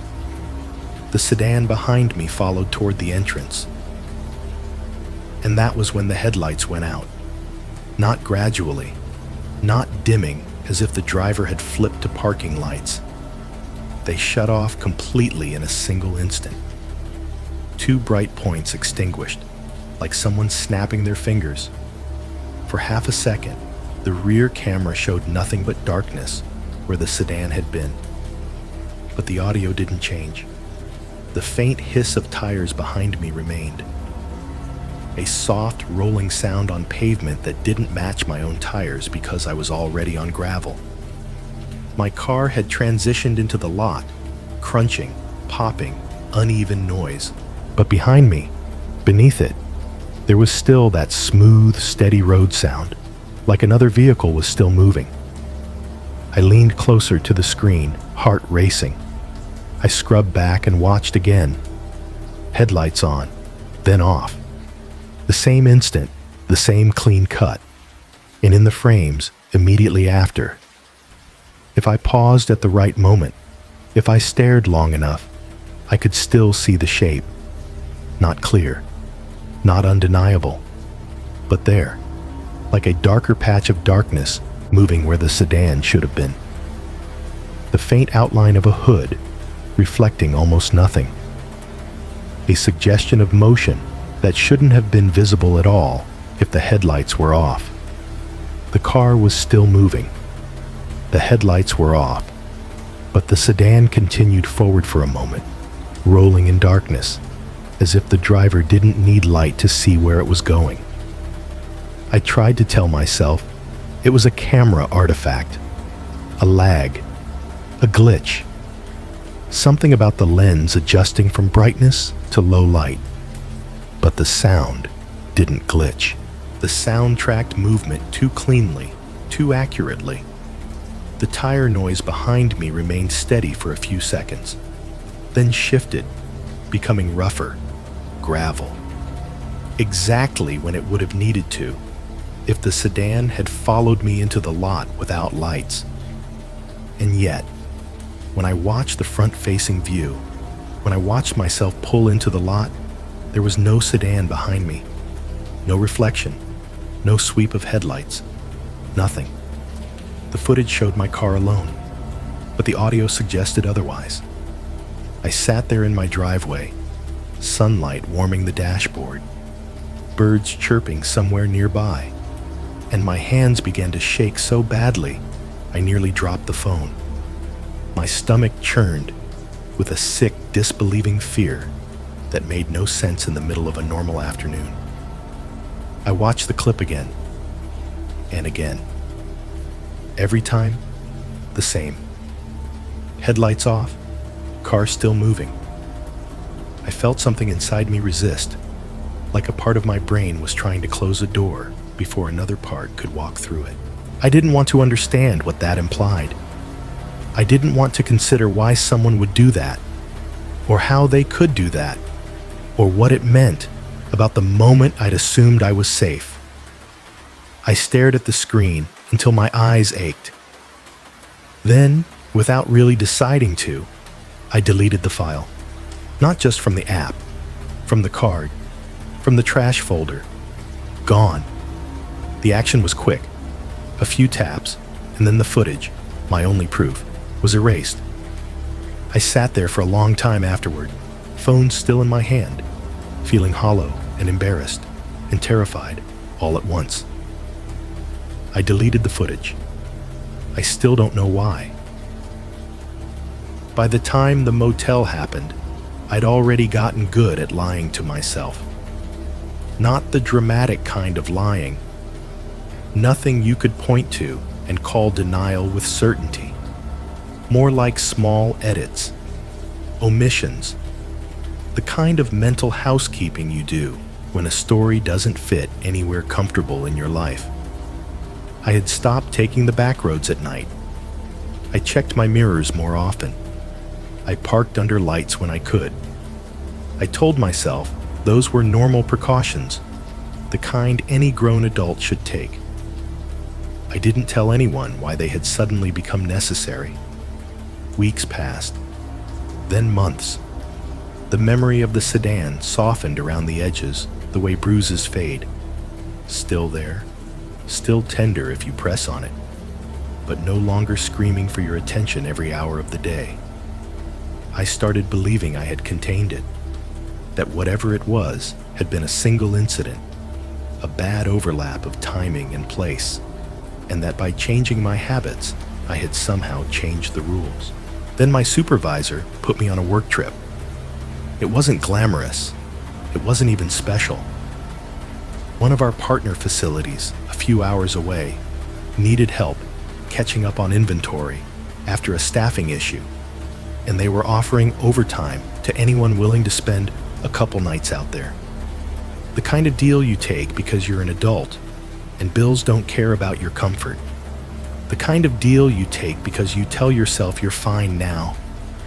I remember sitting in the office while my supervisor explained it, the fluorescent lights overhead making everything look slightly washed out. He slid a printout across the desk. Address, shift times, and a motel name highlighted in yellow like it was a favor. Nothing fancy, he said. But it's clean, right off the highway. You can see it from the road. You won't get lost. You can see it from the road. That phrase landed somewhere in my chest with a strange weight. I felt myself nod before I fully understood why it mattered. Because visibility meant safety, right? Because the thing that frightened me most about that night drive wasn't the darkness itself. It was the feeling of being taken off the map, of being on a road where nothing had witnesses and nothing needed permission to happen. A motel, visible from the road, sounded like the opposite of that. It sounded like a place that existed within normal life. A place with traffic passing, lights on, cameras out front, a lobby that smelled like bleach and cheap air freshener, a place with exits. I said yes. The drive out there happened in daylight, and that made everything feel simple. The sky was clear, pale blue, and the highway was crowded enough that I couldn't imagine anything slipping into the pattern unnoticed. I listened to a podcast. I stopped for a coffee at a chain gas station. I answered a couple texts. Normal, ordinary, the kind of road trip people make without thinking. By the time I reached the town, the sun was lowering, and the light had that dusty, late afternoon quality that makes everything look both warmer and more temporary. The partner facility was exactly what you'd expect. Another warehouse, another break room, another set of people who looked tired and moved on routine. I worked my shift, did what I was there to do, and by the time I clocked out, it was fully dark. That was the first moment I felt the old unease stir again. Not panic, not fear, just a quiet awareness in my body that night always changed the rules. I drove to the motel with my GPS open, even though the directions were simple. I didn't want surprises.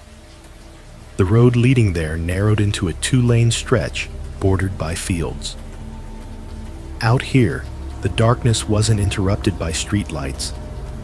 It spread wide and flat across the landscape, swallowing the horizon, leaving only the occasional silhouette of a tree line and the distant blinking of a radio tower.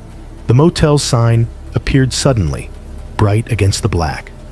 A tall neon panel advertising vacancy with a single red vacancy light buzzing faintly. I turned in. The parking lot was gravel, not asphalt, and the sound of my tires crunching over it made me tense in a way I didn't like. Gravel is loud. Gravel announces you. It also reminds you how easy it would be for footsteps to sound the same at night. The lot lights were harsh white, mounted on poles that cast hard shadows under every car. The building itself was a long, single-story strip, doors facing outward, curtains drawn, small windows dark. Visible from the road, just like my supervisor promised. That was what I told myself as I parked. The air smelled like damp dirt, an exhaust cooling in the night. Somewhere nearby, a bug zapper snapped once, sharp and sudden, and then everything settled into a low, ambient hum. I sat for a second with the engine running, looking at the front office. The glass doors were lit from within. A cheap, open sign glowed in the window. The world didn't feel welcoming, but it felt public, exposed, watched. I liked that. I grabbed my overnight bag, locked the car, and walked toward the lobby. The gravel shifted under my shoes with each step, loud enough that it felt intrusive. I could hear the highway in the distance, a constant hush, as if the road itself was breathing. Above me, the motel's exterior lights made the night sky look emptier, washing out the stars. Inside the lobby, the warmth hit me immediately, thick with the smell of cleaner and something sweet. Maybe a plug-in air freshener, fighting a losing battle against old carpet. The floor was tiled, slightly sticky in places, and the overhead lights were that same fluorescent white every place like this seemed to use. Behind the counter was a man in his late 50s, watching something on a small television turned down low. He glanced up, expression blank, but not unfriendly. "You checking in?" he asked, voice flat, like he'd already decided tonight would be uneventful. "Yeah," I said, and slid my ID across the counter. He tapped at an old keyboard, slow and methodical. The keys clicked loudly in the quiet lobby. A printer whined. He tore off a paper receipt and pushed it toward me with a pen attached to a chain. The chain clinked softly against the counter. "What brings you out this way?" he asked, not really looking at me. "Work," I said. "Just a couple nights." He nodded like that explained everything. He handed me a key card and a paper sleeve with my room number, written in thick black marker. The sleeve had the motel's logo printed on it, faded, slightly smudged. He told me where the ice machine was, where the vending machines were, and what time breakfast ended. Though the idea of breakfast, in a place like this, felt more theoretical than real. As I turned to leave, he added, almost as an afterthought, "If your card stops working, come back to the desk. Happens sometimes." "Okay," I said. The hallway leading to the rooms wasn't really a hallway. It was an exterior walkway running along the building, sheltered by an overhang. When I stepped back outside, the cold air hit my lungs again. The motel's hum was everywhere, an invisible layer of sound made up of HVAC units cycling, a distant ice machine clunking, and the faint buzz of the neon vacancy sign out by the road. The walkway lights were spaced evenly, but the bulbs flickered slightly, not enough to turn off, just enough to make the shadows under each door shift when you weren't looking directly at them. The carpet runner along the walkway was worn thin and smelled faintly damp. Every door looked the same: beige paint, metal handle, peephole, and a small gap at the bottom where light from inside could spill out if the room was occupied. Most rooms were dark.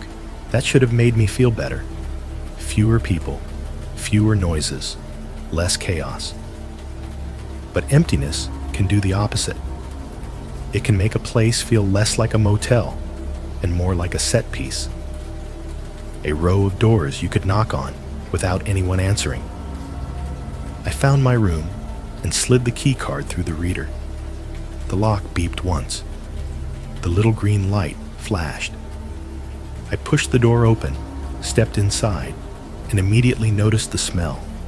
Stale air, old fabric, and that sharp chemical scent of a room that had been cleaned quickly, aggressively, without being truly refreshed. The curtains were drawn. The TV sat on a low dresser, off.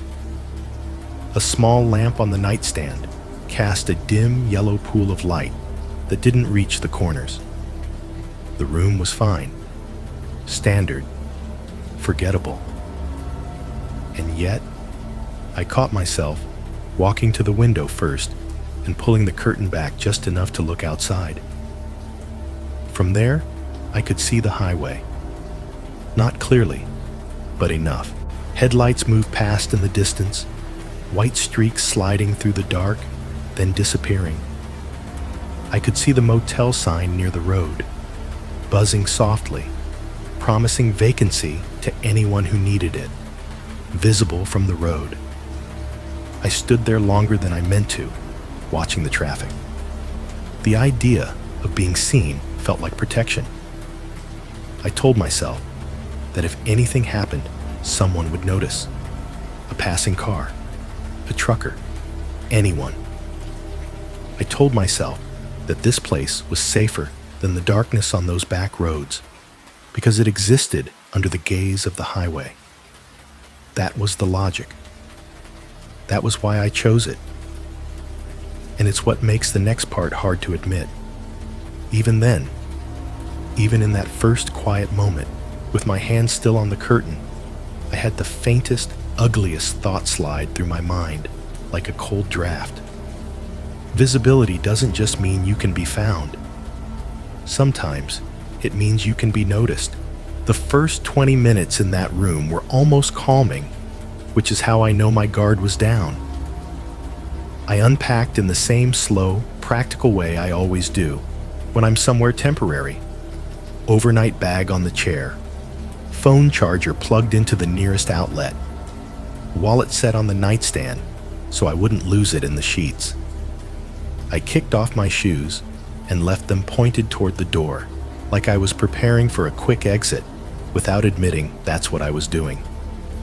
The bedspread was one of those motel patterns designed to hide stains and age, swirls of dull color that looked clean from a distance and suspicious up close.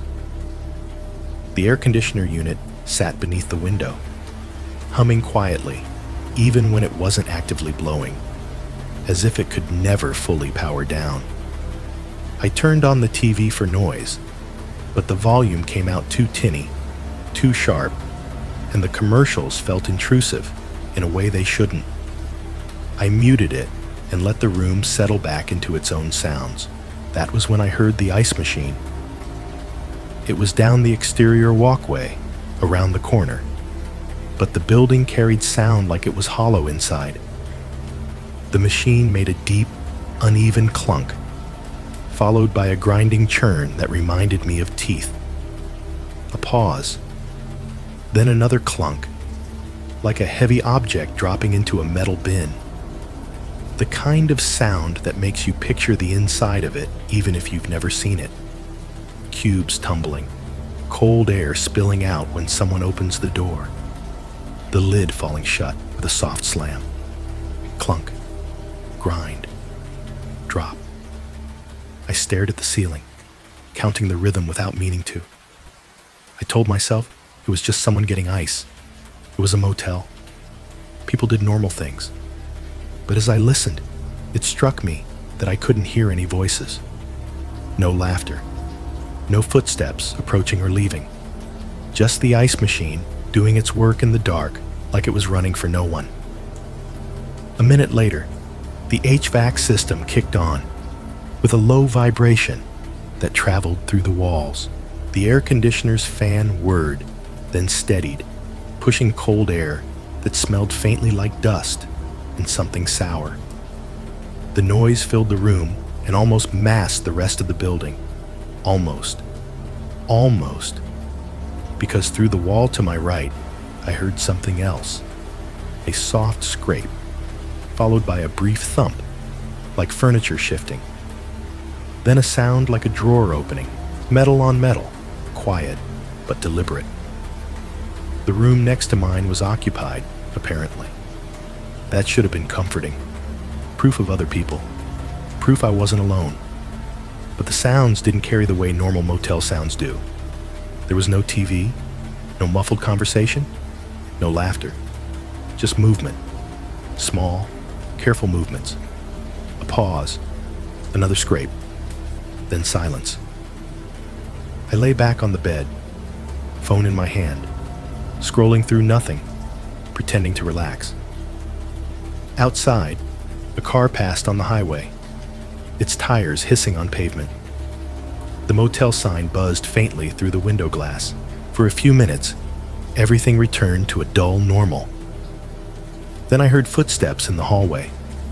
Not running, not heavy. Just the measured sound of someone walking past my door on the exterior walkway. The boards, or whatever lay beneath the runner carpet, gave slightly with each step, producing a muted, hollow thud. The sound approached, slowed near my door and continued. I held my breath without realizing it. A second set of footsteps followed a moment later, then stopped, right outside my door. I stared at the peephole, the door handle, the small gap at the bottom where hallway light spilled in as a thin line. The footsteps didn't move on. They didn't retreat. They simply remained, as if the person outside had paused to check something, or to listen, or to decide. The air conditioner hummed steadily. My heart beat hard enough that I could feel it in my throat. I waited for a knock, waited for a voice. Nothing. After several seconds, the footsteps continued, moving away down the walkway. The tension in my chest loosened a fraction. I exhaled slowly, trying to make the moment feel unimportant. People pause outside doors all the time, looking for their room, checking numbers, reading a text. Normal. But my mind didn't accept it cleanly. It filed it away. A few minutes later, my phone buzzed on the nightstand. The sound was sharp in the quiet room, a sudden vibration that made me flinch. I picked it up, expecting a text or an email. Instead, I saw my security camera app notification, the same one I used at home. I'd brought the small travel camera with me sometimes, a habit I developed after that night with the sedan. It was palm-sized, easy to pack, and it could connect to my phone. I didn't always use it, but on work trips, it made me feel less exposed. A small piece of control I could set on the dresser facing the door. The notification read, "Motion detected." My stomach tightened. I looked up at the camera. It sat exactly where I'd placed it, its tiny indicator light steady. I opened the app, thumb hovering as if there might be something dangerous on the other side of the screen. The playback loaded. The clip was only a few seconds long. It showed the room exactly as it was now. Lamp on, curtains drawn, bed edge visible, and the closed door. No movement, no shadow passing, no shift in light, just stillness. The timestamp advanced, and the video ended. I replayed it. Still nothing. I checked the settings. Sensitivity hadn't changed. The camera was pointed correctly. I watched the live view for several seconds, searching for any flicker that could explain the alert. A curtain moving, a change in brightness, something on the screen that might trigger motion detection. Nothing. The app continued to insist. Motion detected, at a time that matched the moment the footsteps had paused outside my door. My mouth went dry. I set the phone down slowly and stared at the door as if it might give me an answer. The hallway was quiet now. The ice machine clunked again in the distance, grinding and dropping cubes like a slow mechanical heartbeat. I told myself the camera had glitched, that these small devices were imperfect, that a shift in Wi-Fi, a flicker of the lamp, even the vibration of footsteps on the walkway could confuse its sensors. But the timing was too clean. Footsteps stop. Phone buzzes. Motion detected. Video shows nothing. I sat on the edge of the bed and listened. The motel's HVAC cycled. The ice machine churned. Somewhere far off, a truck on the highway changed gears, the sound rolling through the dark fields like distant thunder. The building itself felt too awake around me, too full of invisible systems breathing and clicking. I wanted to shrug it off, to turn on the TV and drown everything in noise, but something in me refused. If I drowned it out, then the only thing I'd have left would be my imagination filling the silence with worse things. I kept listening instead, and in the listening, the room stopped feeling like a place I was staying and started feeling like a place I was being kept. It started with the door handle, not a slam. Not a twist so violent it made the latch rattle. Just a slight movement, subtle enough that at first I thought I'd imagined it. The handle dipped maybe a fraction of an inch. A slow test, as if someone outside had rested their hand on it and applied the gentlest pressure. I froze. The air conditioner hummed, warm air now blowing because I'd switched it earlier without thinking. The sound filled the room like white noise, but it couldn't hide the faint metallic click that followed, the sound of the handle returning to its original position. My hands were suddenly cold. My mouth was dry in a way that felt painful. I stared at the door, and my brain tried to supply explanations that would make the world normal again. Wrong room. Someone confused. Someone trying their card. Someone drunk and lost. But I'd heard no approach. No footsteps. No pause. Just the handle moving, as if the person outside had been standing there already, waiting in silence long enough that their arrival had disappeared from my awareness. I stood up slowly, keeping my movements controlled. My knees felt stiff. I didn't want the bed to creak. I didn't want to make any sound that would confirm I was awake and alert. I moved toward the door, stopping several feet away, not close enough to be within arm's reach, but close enough to see the peephole clearly. I leaned in and looked. The view was distorted by the lens, turning the hallway into a curved tunnel. The walkway lights cast a pale yellow glow. I saw empty carpet runner, the railing, the dark parking lot beyond. No one. I stayed there, eye pressed to the peephole, waiting for movement to drift into frame. Nothing did. The hallway remained still, as if it had never held footsteps at all. I stepped back, heart hammering. Then the handle moved again. This time, it held longer. The latch gave a faint, strained sound. Not opening, just resisting. Whoever was out there wasn't yanking. They were testing the door the way you test a locked car handle. Quiet, patient, almost casual. I didn't breathe. The handle returned to neutral. A moment later, my phone buzzed again. Motion detected. The camera app notification lit my screen like a flare. I opened the clip with shaking fingers. Again, the video showed nothing. Just the closed door, unchanged. The lamp's dim yellow light. The edge of the bed. Stillness. No shadow. No movement. And yet the alerts kept coming. Every time the handle moved, every time the hallway seemed to hold its breath, my phone would buzz, insisting something had passed through the frame. I began to feel the threat, not as a person outside the door, but as a pressure in the environment itself. Something that could register on devices without appearing. Something that could touch the door without stepping into view. That thought was worse than any stranger. Because you can reason with a stranger. You can predict motives. You can call the front desk. You can scream. You can't negotiate with absence.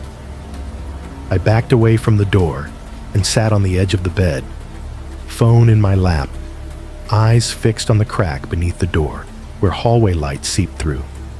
The line of light was thin and steady, a pale strip on the carpet. Then it changed. A shadow slid across it, slow, deliberate, cutting the light like a curtain being drawn.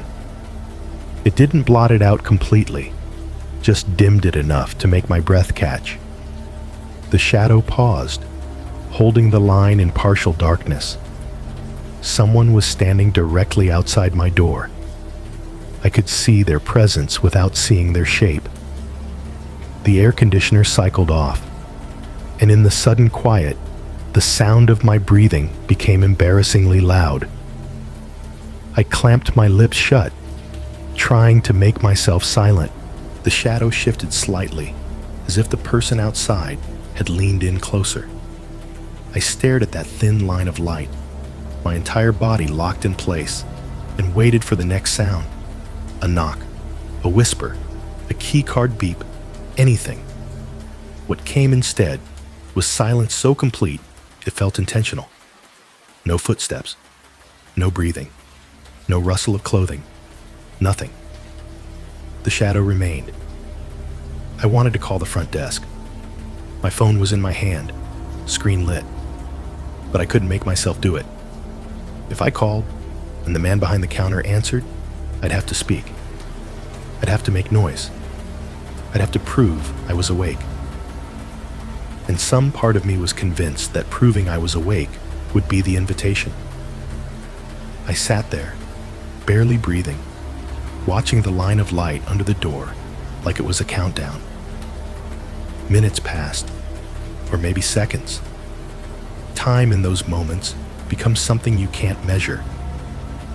The air in the room felt stale, thick with the smell of carpet and cleaner. My pulse throbbed in my ears. My fingers were numb around the phone. Then the shadow moved away, not quickly, not with the normal rhythm of someone walking off.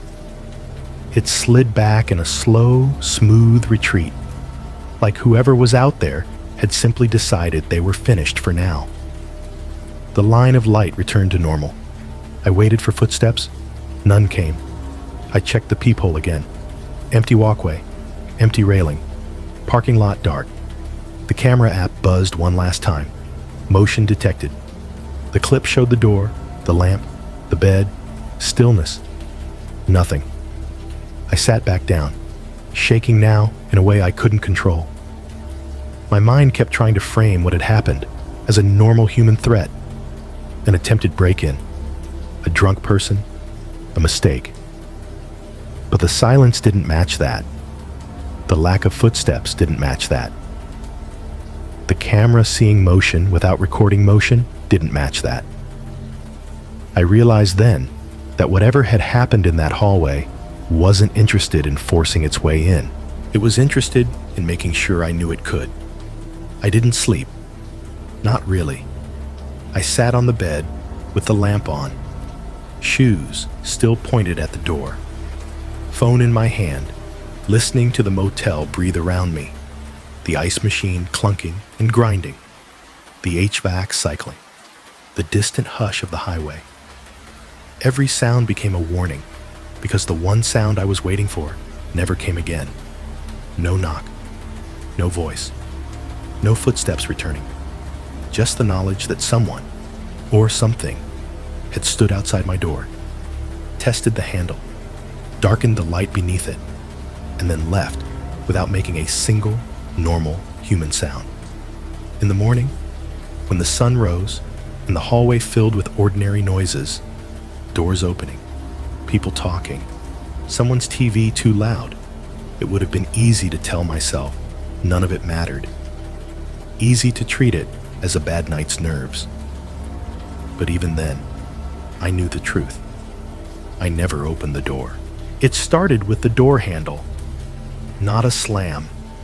Not a twist so violent it made the latch rattle. Just a slight movement.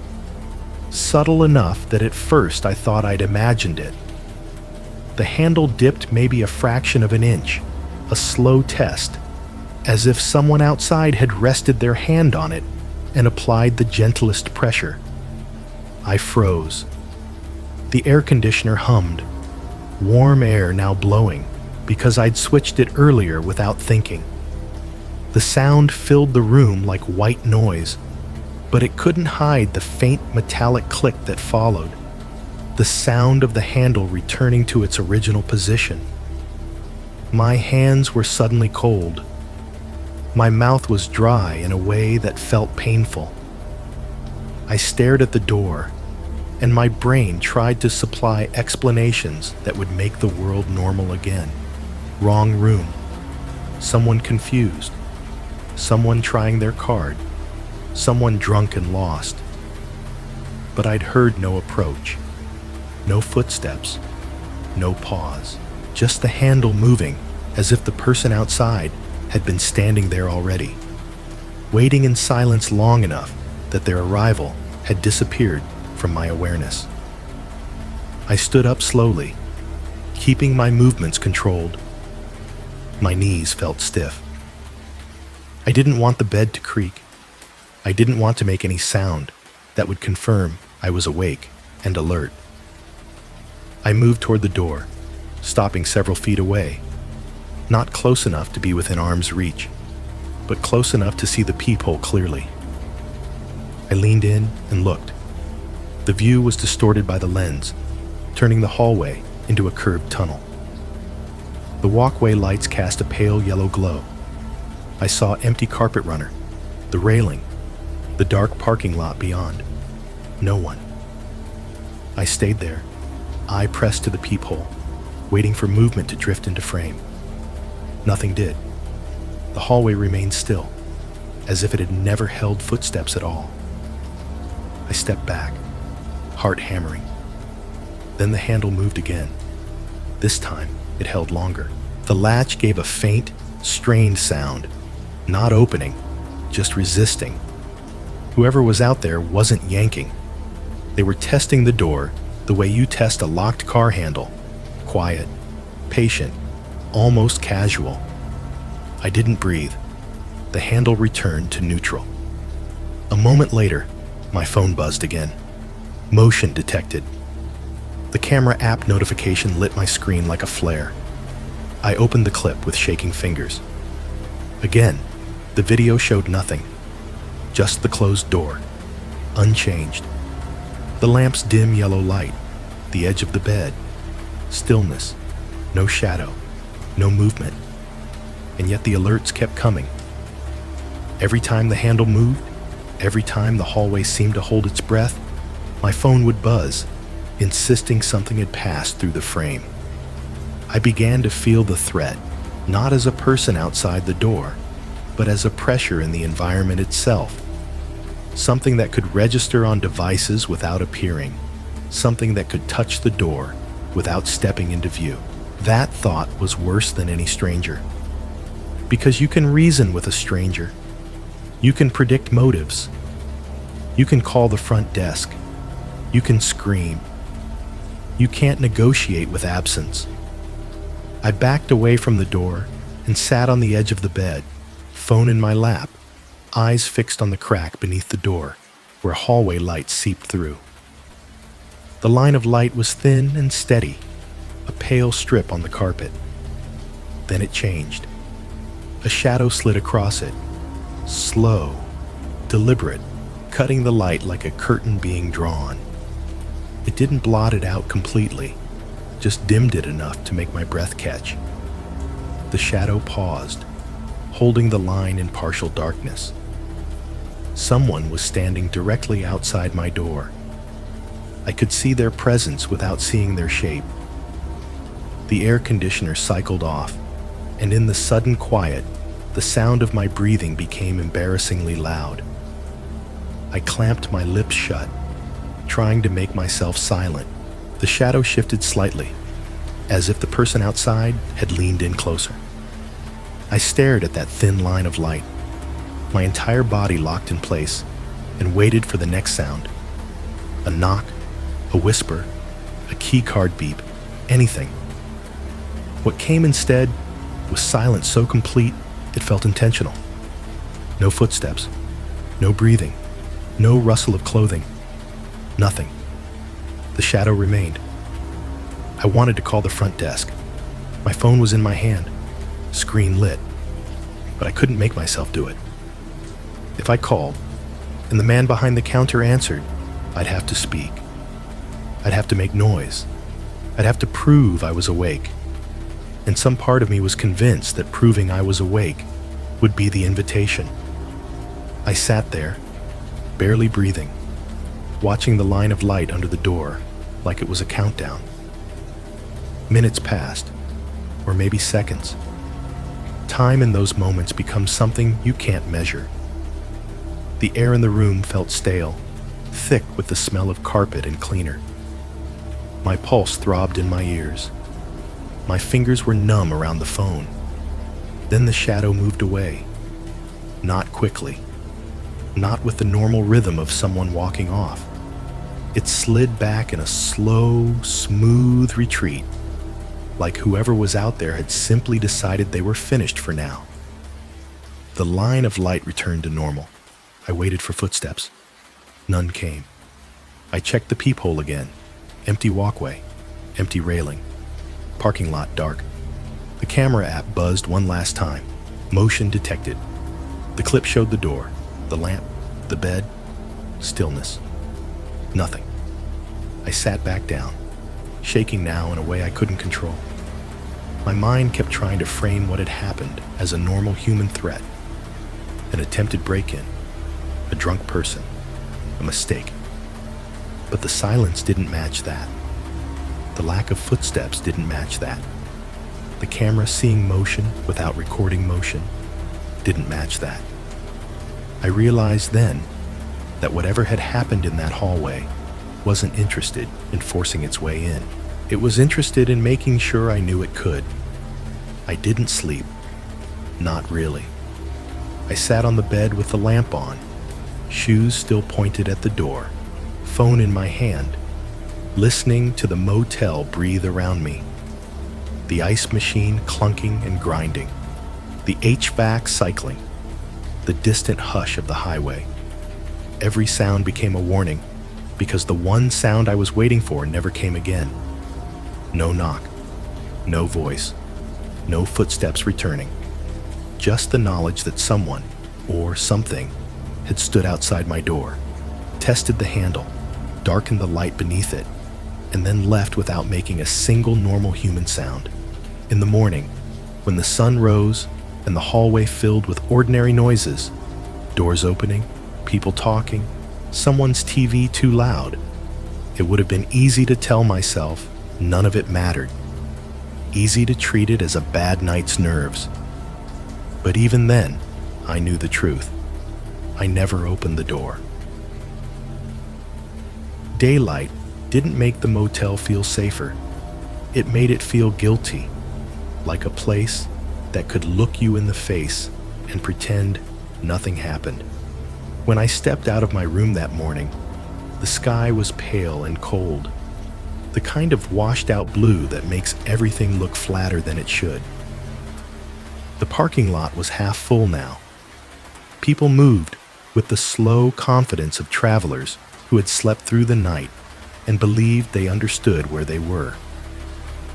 A man in cargo shorts opened the trunk of a minivan. A woman carried 2 coffees and a paper bag that smelled faintly of grease. Someone's kid ran ahead, shoes slapping lightly on the concrete walkway, laughter echoing off the building like it belonged there. I stood by my door for a moment longer than necessary, key card in my hand, staring at the handle. The metal looked clean. The paint around the lock wasn't chipped. The latch didn't look forced. There were no scratches, no marks, no evidence of the quiet pressure I'd felt through the room's thin skin the night before. It was as if the door had never been touched, as if the shadow I'd watched under it had never existed. That was the first thing that pushed me from fear into suspicion. Fear is loud. Suspicion is patient. Suspicion makes you look for details. It makes you replay moments not to relive them, but to take them apart. Fear wants to run. Suspicion wants to prove. I walked down the exterior walkway toward the front office, my steps quieter now that the sun was up and the dampness had lifted slightly from the carpet runner. The air smelled like wet leaves and exhaust, with a faint chemical note drifting from somewhere. Probably the same cleaning supplies that had tried to hide the room's age. The motel's HVAC units were humming on the roof, a low mechanical vibration that you could feel more than hear if you paid attention. And I was paying attention. Inside the lobby, the air was thick with heat and stale sweetness. The small television behind the counter was turned on, volume low. Some morning news show talking about weather and traffic like the world was simple enough to map. The clerk was there again, exactly as he had been the night before. Same posture, same blank look that felt less like rudeness and more like practiced neutrality. His hair was combed flat, his shirt tucked in, his eyes slightly tired, like the only thing he truly cared about was making it to the end of his shift without anything requiring emotion. "Morning," he said, not quite meeting my eyes. "Morning," I replied. I wanted to ask him right then. I wanted to point to my room number and say, "Someone tried my door," and watch his face. I wanted to see whether he'd look surprised or annoyed, whether he'd offer help or brush it off. But I didn't. Not yet. Because the truth was, I didn't know how to frame what happened in a way that sounded sane. If I said, "Someone turned my handle," he could say it was a mistake. If I said, "Someone stood outside my door without making noise," he could say I was imagining things. If I mentioned the camera alert with no motion, he could shrug and call it technology. So instead, I asked the safest question possible, the kind of question you could ask without exposing how scared you were. "Can I get a copy of my receipt?" I said. "For work." He nodded and began typing. The keyboard clicks sounded sharp in the small lobby. A printer whined behind the counter, then spat out a sheet with a dry mechanical chug. He slid it across to me, and I took it with a polite nod, as if that had been my only reason for coming in. But my eyes didn't go to the numbers. They went to the clipboard. It sat behind the counter, partially turned away, but still visible in a way that felt accidental. A thin stack of printed pages held in place by a metal clip. The top page was a guest list, names, room numbers, check-in dates, a simple grid, a list of strangers reduced to ink. I shouldn't have cared. I shouldn't have looked. But suspicion has gravity. It pulls your attention toward anything that could make the fear solid. I leaned slightly, pretending to adjust my grip on the receipt, and read what I could. The motel wasn't busy. That much was clear immediately.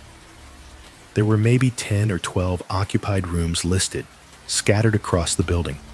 Some names, some room numbers. Then my eyes landed on mine. My room number appeared once under my name, and then it appeared again, directly beneath it.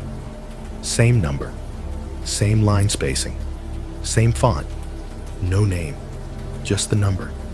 Printed as if the system believed that room belonged to someone and didn't bother to explain who. I felt my stomach tighten, not with panic, but with that cold, alert awareness you get when something doesn't match reality. Like finding an extra set of keys in your pocket, like seeing your own reflection blink when you didn't. I kept my expression neutral. I didn't let my body react the way it wanted to. I forced myself to breathe like a person who had simply noticed a typo. "Hey," I said casually, tapping the counter with one fingertip. "Is that normal? My room's listed twice." The clerk's hands paused on the keyboard. It wasn't dramatic. It was just a brief, involuntary stillness, a tiny stutter in his routine. But I saw it. I felt it. Suspicion is built for noticing small changes. He glanced at the clipboard, then back at me. His eyes were calm, but his mouth tightened slightly, like someone trying not to show irritation. "That's nothing," he said. "Just a printing glitch. A glitch that prints the same room twice." I kept my tone light, almost amused. "Seems odd." "It happens," he said, and this time his voice was firmer, final. He reached behind him, took the clipboard down, and rotated it so I couldn't see. The movement was small, efficient, and unnecessary. That's what made it feel like a lie. "Okay," I said. "Just wondered." He didn't reply. He returned to his keyboard, pretending the question had already disappeared. I stood there with the receipt in my hand, feeling a quiet heat spreading behind my ribs. I wasn't angry. I was unsettled in a different way now, not by the night, but by the idea that the motel itself had an internal logic I wasn't allowed to see. I walked out of the lobby and into daylight again, but the light didn't help, because now I had a second question, heavier than the first. If my room number was listed twice, who did the motel think was in there with me? I drove to the partner facility and worked the day like a machine. The warehouse was similar to mine, but not identical, which made it worse. Different layout, different lighting, different scents, same kind of fluorescent hum that never fully faded into the background, same cardboard dust clinging to your skin, same break room coffee that tasted like something brewed out of obligation rather than pleasure. The supervisor there had a friendly face and a tired voice, and he thanked me for coming out, like overtime was a kindness instead of a necessity. I nodded. I smiled. I did the job. But my mind stayed at the motel. It stayed on that empty second line in the guest registry. It stayed on the way the clerk's fingers froze. It stayed on the fact that he'd turned the paper away as if it could infect me through sight. By the time my shift ended, the sun had dipped low again, bleeding orange into gray clouds. The light outside was soft and deceptive, like it wanted to lull me back into routine. I got into my car and sat there with the engine off, hands resting on my thighs, staring at the steering wheel without seeing it. I could leave. I could drive home and lose the overtime. I could sleep somewhere else. I could find a different motel, or even sleep in my car at a rest stop where the lighting was harsher and the cameras more obvious. But something in me resisted leaving without answers. It wasn't bravery. It wasn't pride.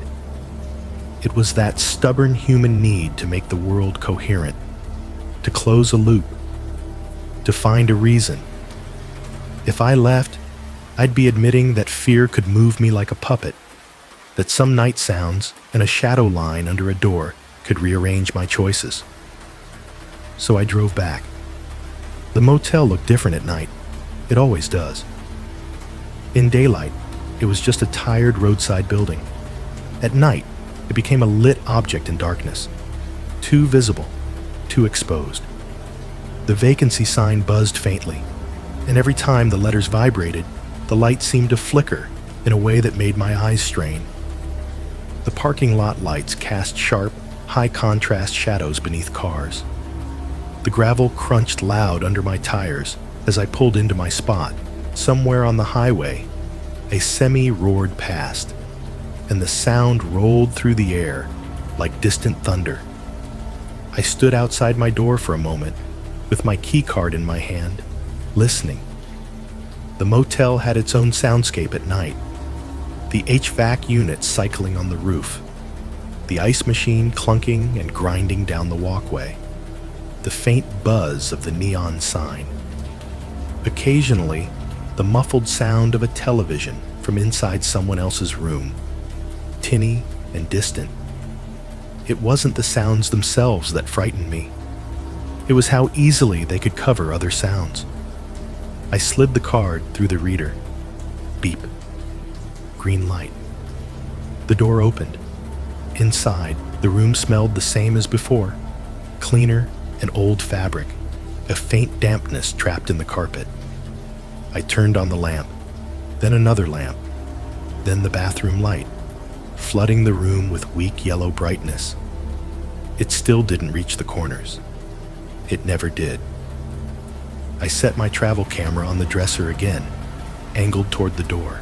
I checked that the app was connected. I adjusted the sensitivity down slightly, telling myself I was being practical, that last night had been too sensitive and triggered false alerts. The lie tasted thin in my mouth.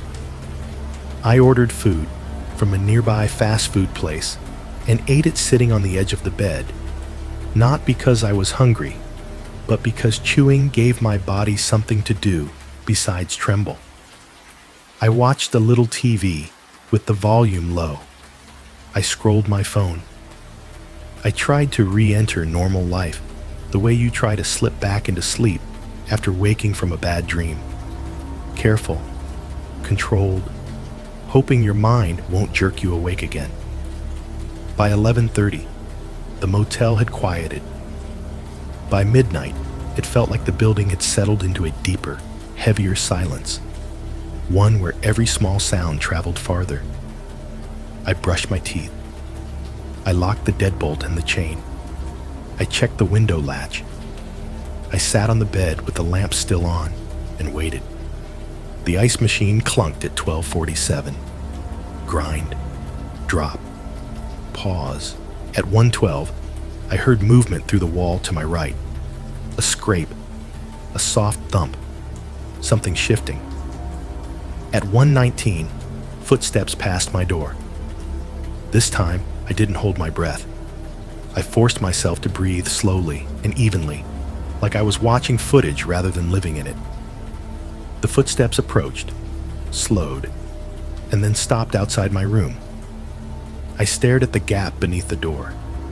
The thin line of hallway light remained unchanged. Then my phone buzzed on the nightstand. Motion detected. The vibration made my skin prickle. My fingers were already reaching for the phone before my mind caught up. I tapped the notification and watched the recorded clip load. The video showed the door, the lamp, the edge of the bed. Nothing else. No shadow crossing, no handle movement, no change in light beneath the door. But I could hear, in the background audio of the clip, the faintest sound of something outside. Something like fabric shifting, or maybe a foot adjusting on the walkway. The camera had registered motion, but the visual frame remained empty. I replayed it. Slower. Still nothing. My heart began to beat harder, not with sudden fear, but with mounting frustration. The kind that makes your thoughts sharpen into something dangerous. If something was outside my door, why couldn't the camera see it? The footsteps remained stopped. The hallway stayed quiet. Then, very softly, the door handle moved. It wasn't a full twist. It was the same minimal pressure as before. A slight dip that tested the latch like a finger testing skin. The chain rattled faintly. The metal made a small, controlled click. My phone buzzed again. Motion detected. I watched the clip. The handle didn't move on the video. The door remained perfectly still. But I heard the click in the audio. My throat tightened. The handle moved again, this time a fraction longer, as if whoever was outside was learning how the lock responded. The deadbolt held. The chain held. The camera did not show it. My phone buzzed again. Again. Again. Each alert recorded a few seconds of stillness. A door that did not change. A room that did not move.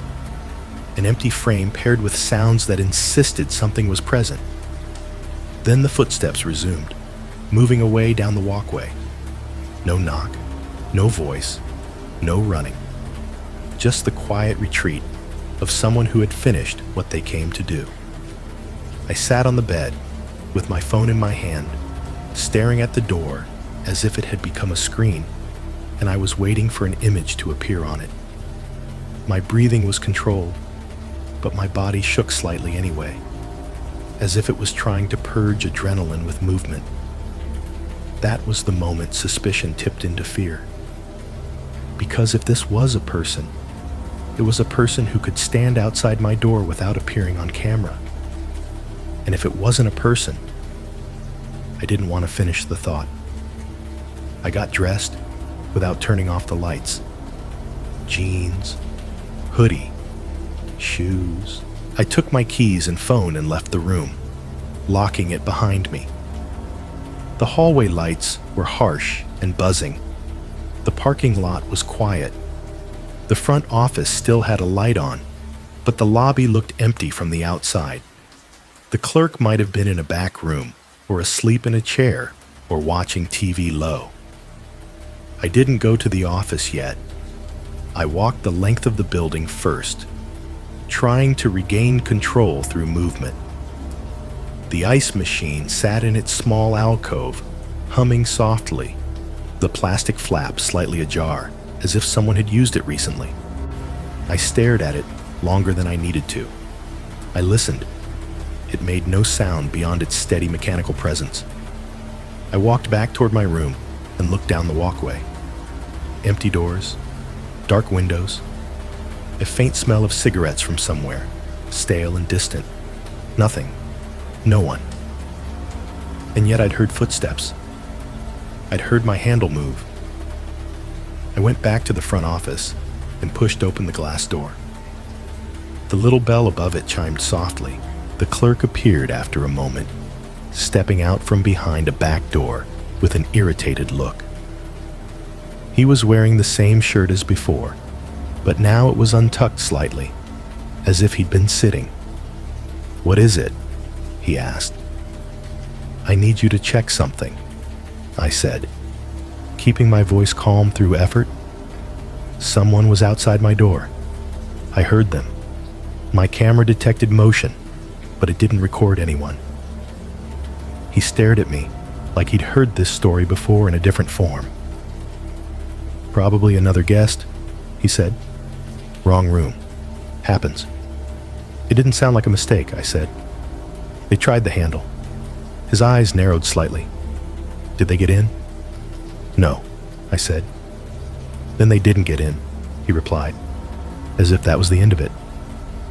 I felt frustration flare again. "My room number was listed twice today," I said, letting the words land heavier. "And now this is happening. I need you to tell me what's going on." For a moment, his face went blank in a way that felt deliberate. Then he looked away, toward the monitor screens behind the counter. "Your room number wasn't listed twice," he said. "Yes, it was," I replied. "I saw it." He sighed, long and theatrical. "Sometimes the system prints weird. It doesn't mean anything." "Then show me," I said. He looked back at me. "Show you what?" "The registry," I said, "or the cameras. I want to see the hallway footage." The clerk's jaw tightened. His eyes shifted again toward the back room, as if considering whether it was worth the trouble. "We don't show guests our security feed," he said. "I'm not asking for a copy," I said. "I'm asking you to look at it with me, right now." He stared at me for a long second. Then reluctantly, he nodded once. "Fine," he said, like he was doing me a favor he didn't want to do. "But you're not touching anything." He led me behind the counter to a small monitor station angled away from the lobby.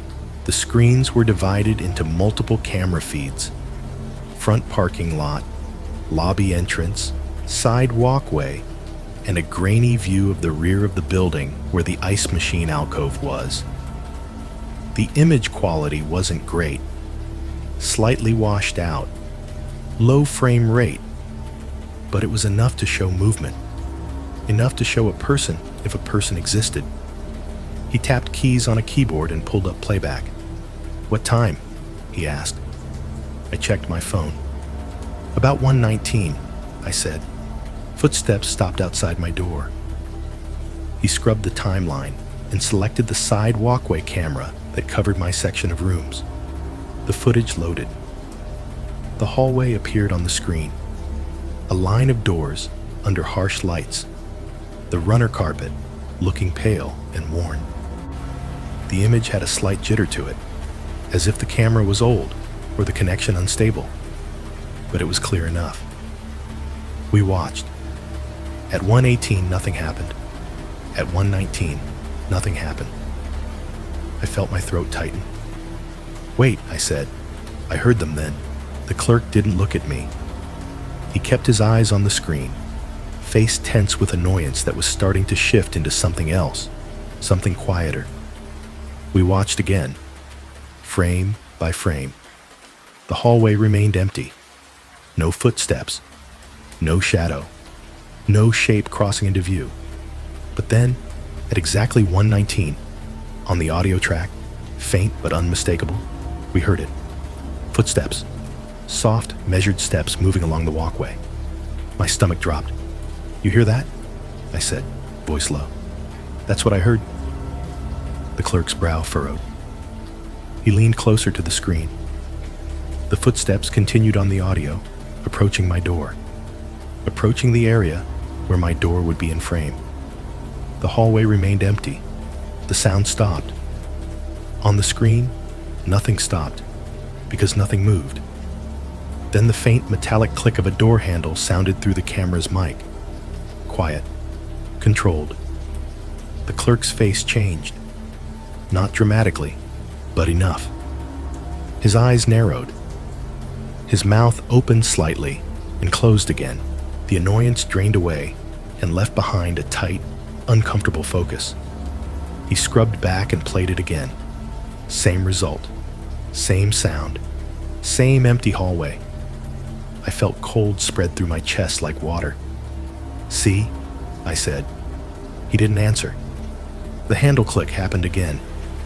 The camera's audio caught it clearly. The hallway remained still. Then the footsteps resumed, moving away, fading out. The clerk sat back slightly, as if the screen had pushed him. "That's weird," he muttered. "Is that the word for it?" I said, unable to keep bitterness out of my voice. He shot me a quick look. "It could be interference," he said, but his tone lacked conviction. "Audio lag, a problem with the mic." "But it's picking up the sound," I said, "and the camera app in my room is detecting motion at the same time. The same time." He stared at the footage again, jaw tight, as if he could force an image into the frame through willpower. Then he did something that changed the entire night.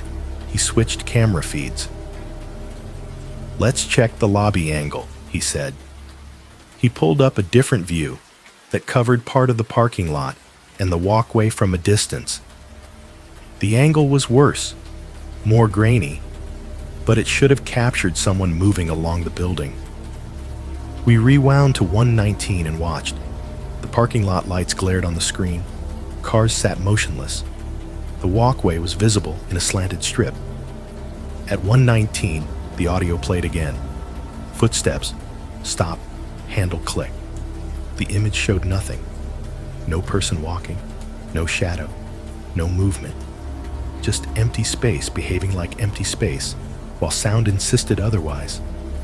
I felt something give way inside me. Not a snap, not a collapse, but a slow surrender of a belief I hadn't realized I still held.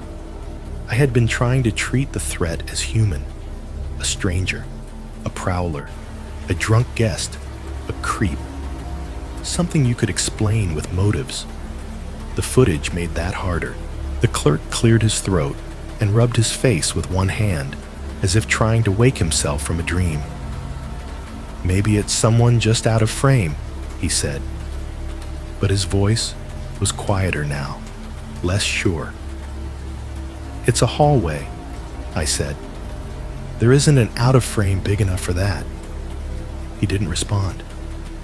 I looked at the registry clipboard again, now sitting on a shelf nearby. "My room," I said slowly. "Why was it listed twice?" The clerk's eyes flicked to the clipboard, then away. He didn't reach for it this time. He didn't turn it. He said, "It's a system issue." "What kind of issue makes a room exist twice?" I pressed, and I heard something in my own voice, something sharper than I wanted. Fear trying to become anger, because anger feels more useful. His jaw clenched. "I don't know," he said. "I don't control the software." "Then who does?" I asked. He looked at me then, fully. And for the first time, there was something in his expression that wasn't irritation or fatigue. It was reluctance, like he was standing at the edge of a thing he didn't want to name because naming it would make it real. "Look," he said, voice low. "People come through here, and they get spooked. Road noise, old building, weird acoustics. They start imagining stuff." "I'm not imagining this," I said. He held my gaze for a moment longer. Then he looked back at the monitor. "You want me to call the police?" he asked, and it sounded like a test. The irony hit me hard. A police station had made the sedan disappear. A motel clerk offering to call the police now felt like an empty gesture, like saying the right words in the right order might restore normal physics. I shook my head slowly. "No," I said. "I want to understand." The clerk exhaled, a long breath that made his shoulders sag.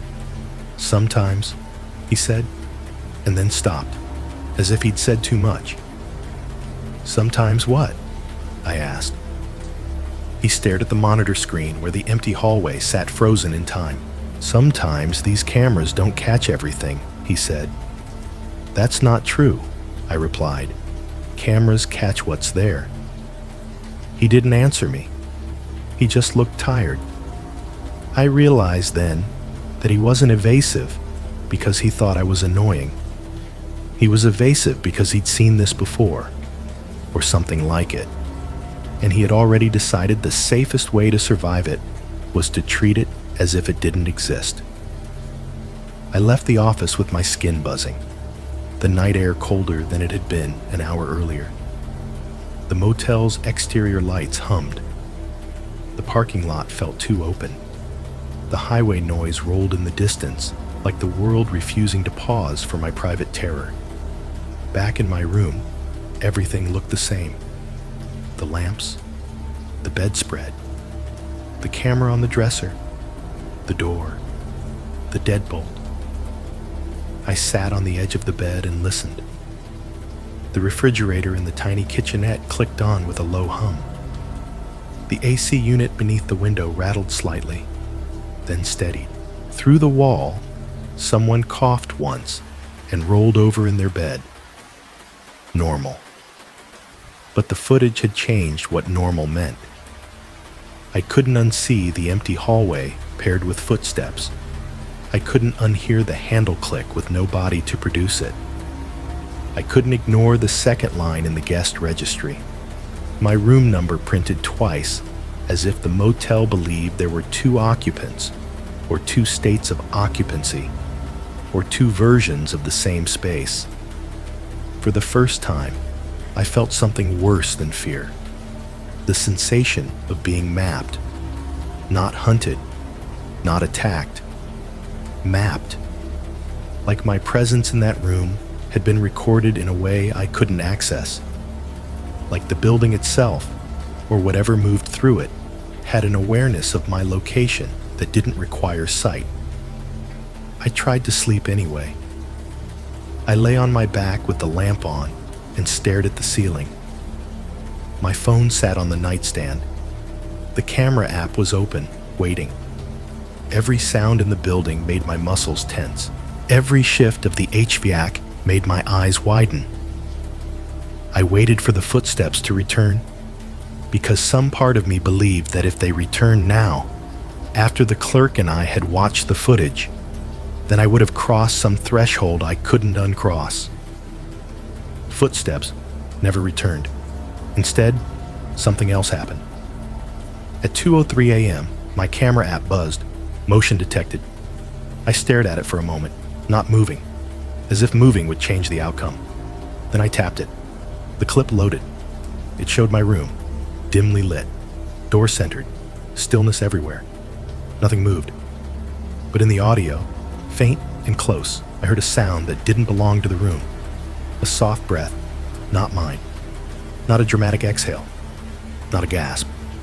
Just a slow, controlled inhale and release, as if someone were standing just outside the frame, close enough for the mic to catch their lungs.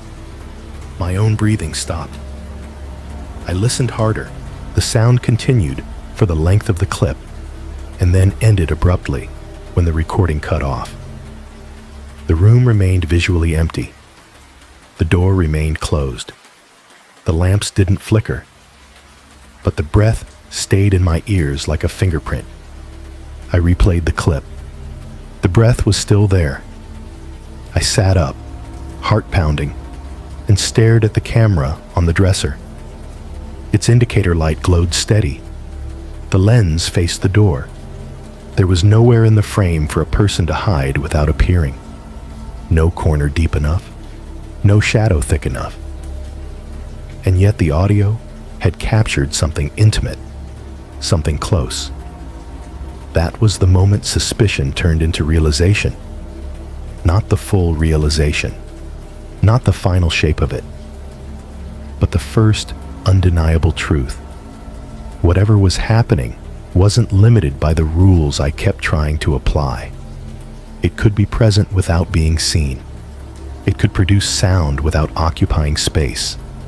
It could register as motion without moving in any way a camera could capture. It could know I was inside. I got dressed again, faster this time, and began packing my bag with shaking hands. I didn't fold anything.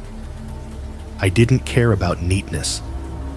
I shoved clothes into the bag like I was trying to remove evidence of myself from the room. My keys clinked against my wallet. My phone kept buzzing with the world's normal notifications. Emails, weather updates, nothing urgent. The normality felt insulting. I turned off the lamps one by one, not because I wanted darkness, but because I wanted to leave the room the way I found it. As if leaving it unchanged would prevent it from remembering me. When I opened the door, the hallway was empty. The walkway lights buzzed. The carpet runner looked damp. The parking lot was still. The highway noise whispered in the distance. No footsteps, no figure, no shadow under the door now, because the door was open. But as I stepped out and pulled the door shut behind me, I felt a strange certainty settle over my shoulders, heavy and calm. This wasn't an incident. It was a condition.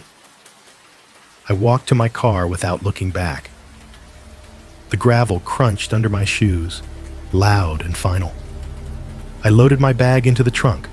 I got in, locked the doors, and started the engine. For a moment, I sat there with my headlights pointed at the building. The motel looked harmless. A strip of doors, a buzzing sign, a handful of windows, no movement. Visible from the road, just like I'd wanted. I thought about the guest registry, my room number printed twice. I thought about the clerk's face when he saw the empty hallway footage. I thought about the breath on the audio clip, close enough to be intimate. And I understood something that made my stomach drop in a different way than fear. I had assumed the danger was outside the room, trying to get in.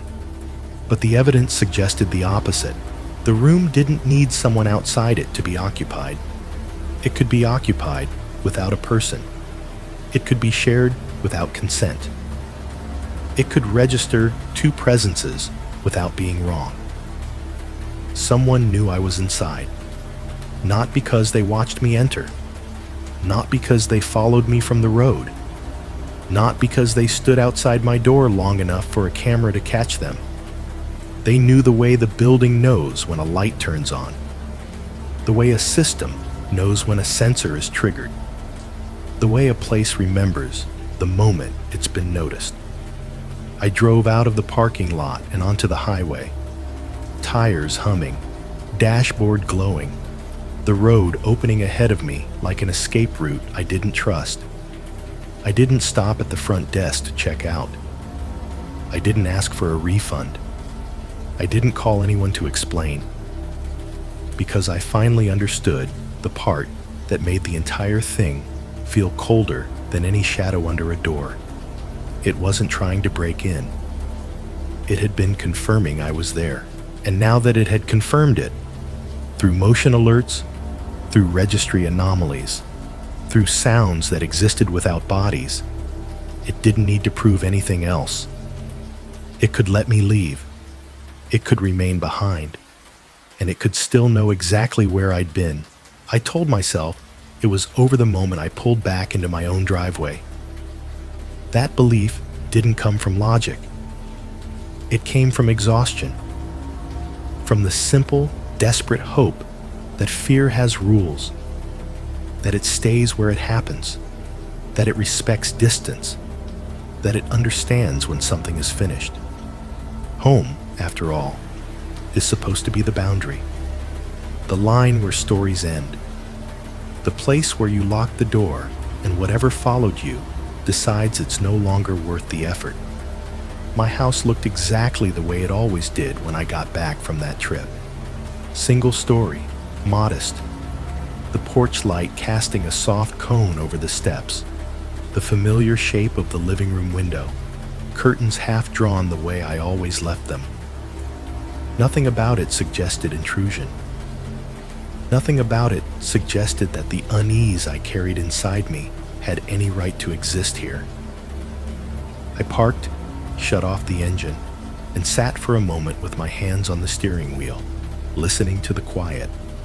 No highway hum, no motel HVAC, just the distant sound of a neighbor's television muffled through walls, and the faint chirp of insects hidden in the dark. Normal sounds. I unlocked the door, stepped inside, and locked it again, out of habit. The house greeted me with its own smells. Clean laundry, old wood, the faint trace of whatever I'd cooked last before leaving. I dropped my bag by the couch and stood there longer than necessary, letting the familiarity wash over me like proof. See, I told myself, this is different. This is safe. That night, I slept in my own bed for the first time in days. The mattress dipped where it always did.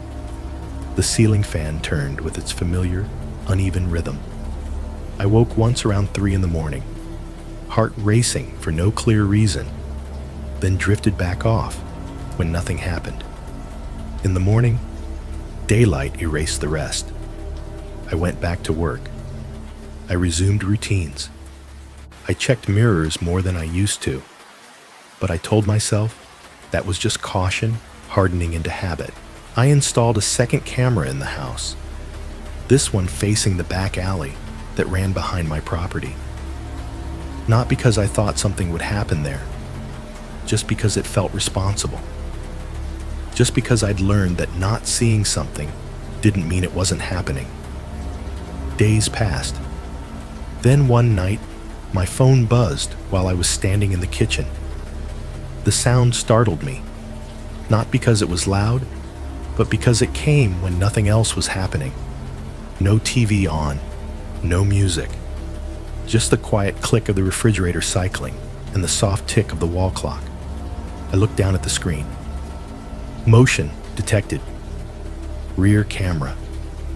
I frowned and turned toward the back window.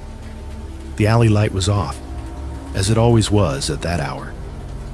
The camera feed showed the narrow strip of pavement behind my fence, the trash bins lined up neatly, the shadowed wall of the building across the way. No movement. I replayed the clip. Nothing changed. I told myself what I told myself at the motel. Glitch, sensitivity issue, a bug passing too close to the lens. Cameras weren't perfect. They saw things that weren't there all the time. Still, I walked to the back door and checked the lock. Solid. Familiar. Reassuring. The next alert came 2 nights later.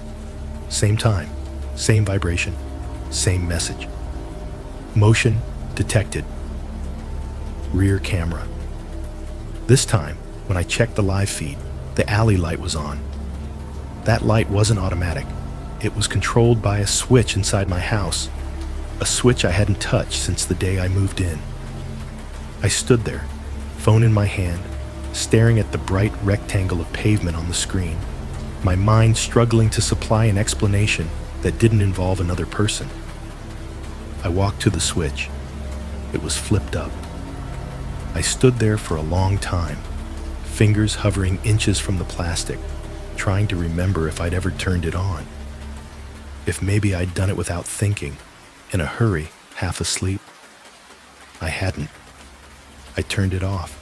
The alley fell back into darkness on the camera feed. The house felt quieter after that, as if it were waiting for something else to happen. It didn't happen that night, or the next, which is how the pattern started to form. Not as a straight line, as a scatter of points that only made sense when you stepped back far enough to see them together. Camera alerts with no motion, lights turning on without sound, the faint sense of being noticed without being observed. One evening, I came home to find my living room lamp on. I stood in the doorway, keys still in my hand, heart rate climbing as I scanned the room. Nothing was out of place, nothing disturbed. The lamp's warm glow filled the space like it always did. I turned it off. The next morning, it was on again.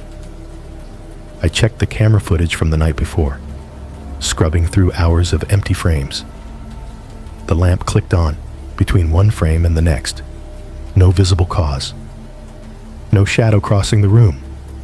No flicker of movement. I stopped inviting people over. I didn't say why. I didn't know how. How do you explain that your own house feels like it's learning your habits?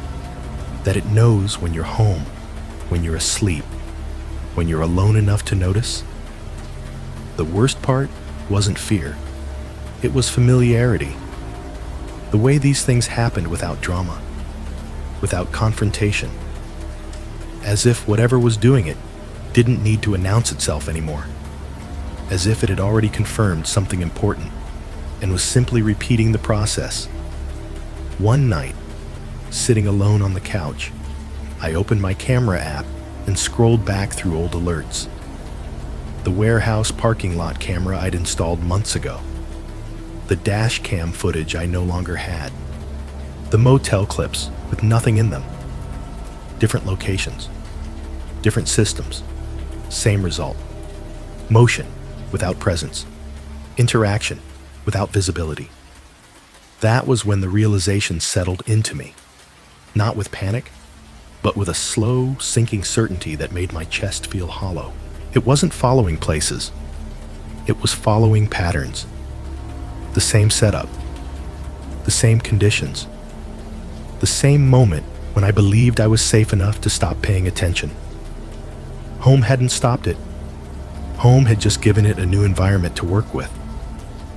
That night, lying in bed, I stared at the ceiling fan and listened to the house breathe. The refrigerator clicked. The heater cycled.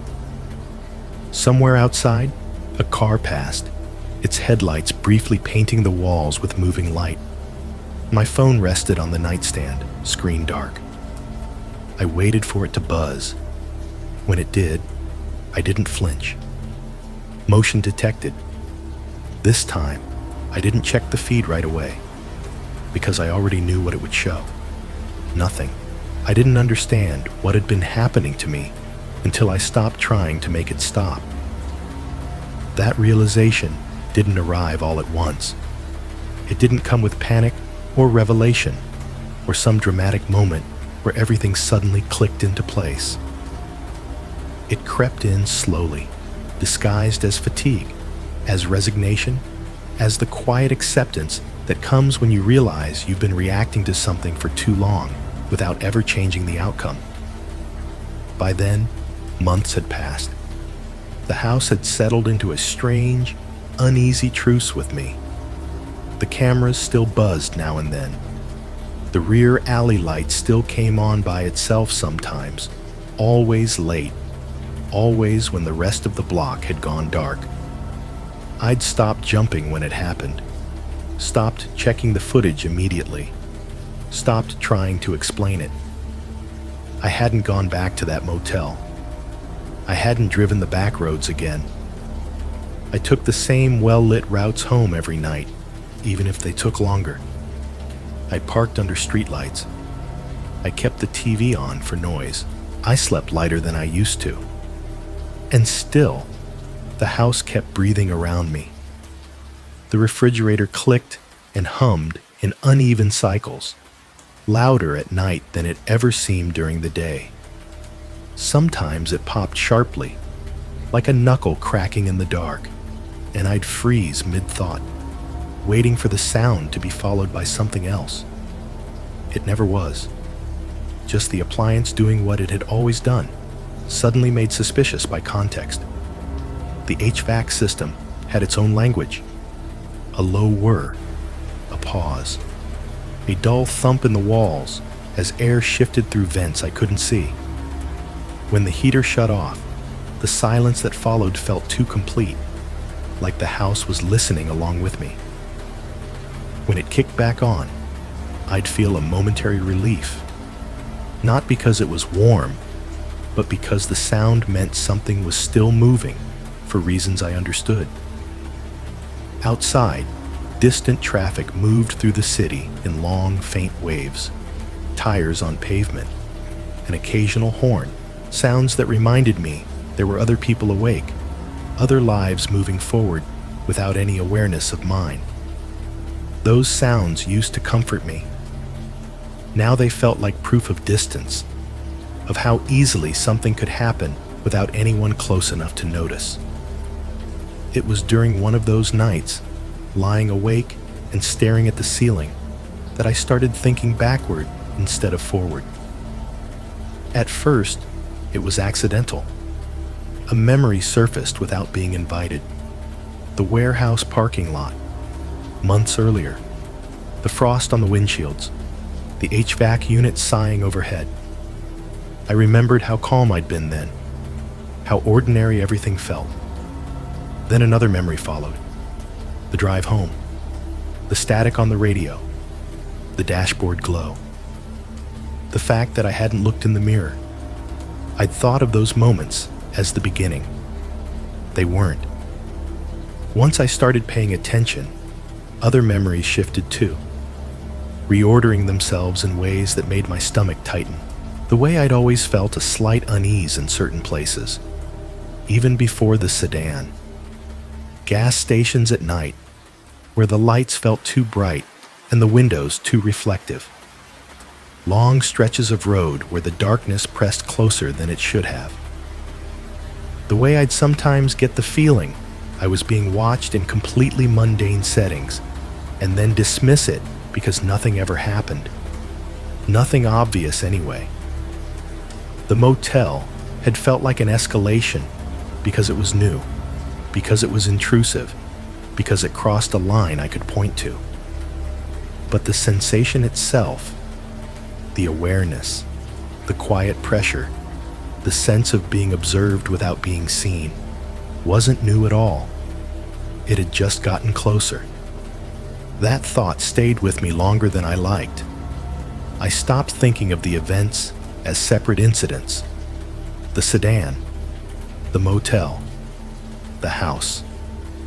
Instead, I thought of them as expressions of the same thing, appearing wherever the conditions were right, wherever I was, tired enough, alone enough, convinced enough of my own safety to let my attention slip. The cameras didn't scare me anymore because they never showed anything. They simply confirmed a pattern. Something could interact with my environment without ever stepping fully into view. Something could trigger sensors, move handles, activate switches, and remain absent in every frame meant to prove its existence. I began to suspect that visibility wasn't a limitation for it. It was a choice. That understanding brought a new kind of dread, not the sharp, frantic kind, but a heavier one. The kind that settles into you and refuses to leave. The kind that makes hope feel naive. I didn't talk about it to anyone. Not because I thought they wouldn't believe me, but because belief wouldn't change anything. What could I say, really? That my life had been interrupted by something that followed rules I couldn't see, and had no interest in being understood. So I kept living, and for a while, it seemed to let me.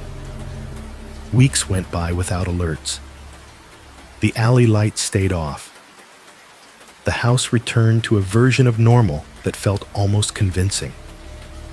I started sleeping better, started letting my guard down in small ways, leaving a room without checking the corners first, letting silence exist without filling it. That's when I saw the car again. It was late afternoon, not night. The sky was overcast, heavy with low gray clouds that flattened the light and made everything look dull. I was driving home from the grocery store, mind on nothing more important than what I'd forgotten to buy.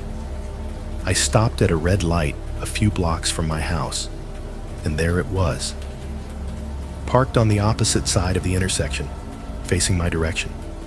A dark sedan, unremarkable in every possible way.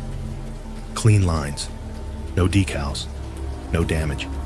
The kind of car you could pass every day without ever remembering it.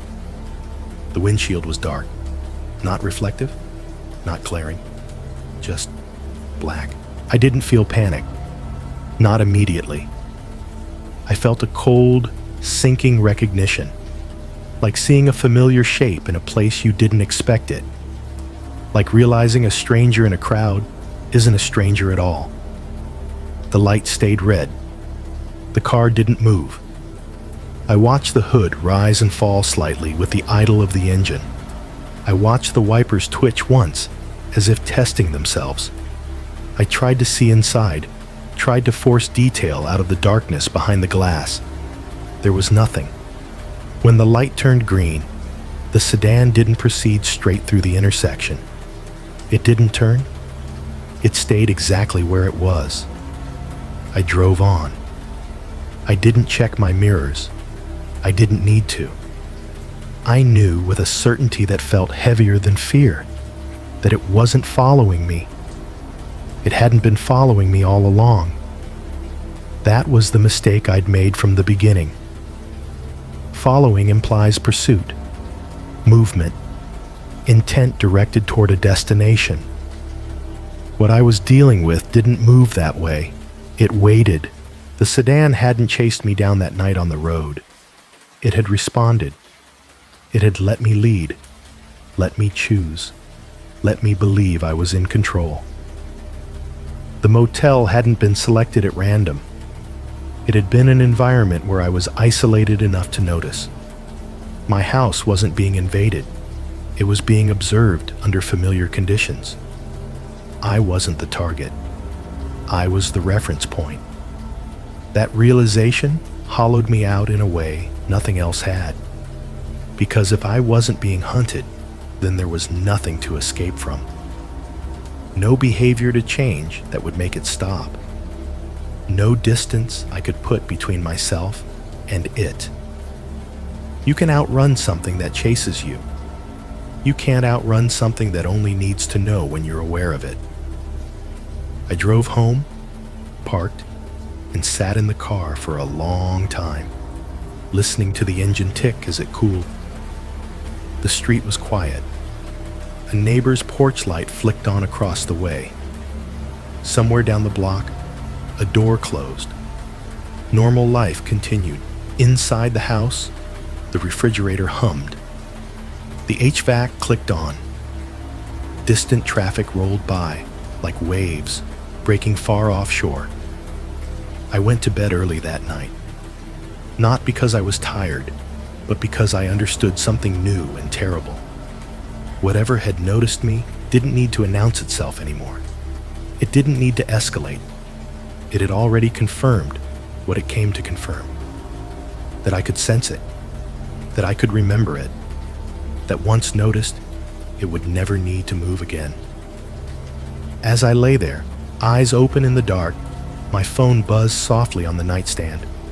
Motion detected. I didn't reach for it. I listened instead, to the house, to the distant road, to the quiet certainty settling deeper into my chest. Some things don't follow you. They wait. And once they know you can see them, even when they aren't there anymore.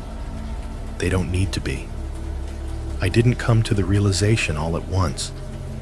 If I'm honest, I resisted it for a long time. Not because it was terrifying, but because it was exhausting. There is a specific kind of tiredness that comes from trying to explain something that refuses to be explained. Not the tiredness of fear, where adrenaline burns you out quickly, but the slow, grinding fatigue of living alongside uncertainty and pretending it doesn't matter. Months passed after the first things began happening at home. On the surface, my life stabilized. I went to work. I paid bills. I answered texts. I smiled at coworkers and nodded through conversations. I became very good at sounding normal. If you had asked me how I was doing, I would have said, fine, and meant it in the narrow sense that nothing had exploded, no one had been hurt, and I was still functioning. But beneath that surface, something had shifted permanently. The house no longer felt neutral. It didn't feel hostile either. That would have been easier to name. Hostility implies intent, and intent implies confrontation. What I lived with instead was a constant low-level awareness. Like a background hum you only notice once you stop listening to music. The refrigerator became the loudest thing in the house at night. Its motor clicked on with a soft whine, then settled into a steady hum that vibrated faintly through the kitchen floor. Sometimes it popped sharply as metal expanded or contracted, a sound so abrupt it made my shoulders tense even when I expected it. I found myself listening to it the way you listen to footsteps in another room, trying to determine whether the sound was normal or something pretending to be. The HVAC system had its own rhythm.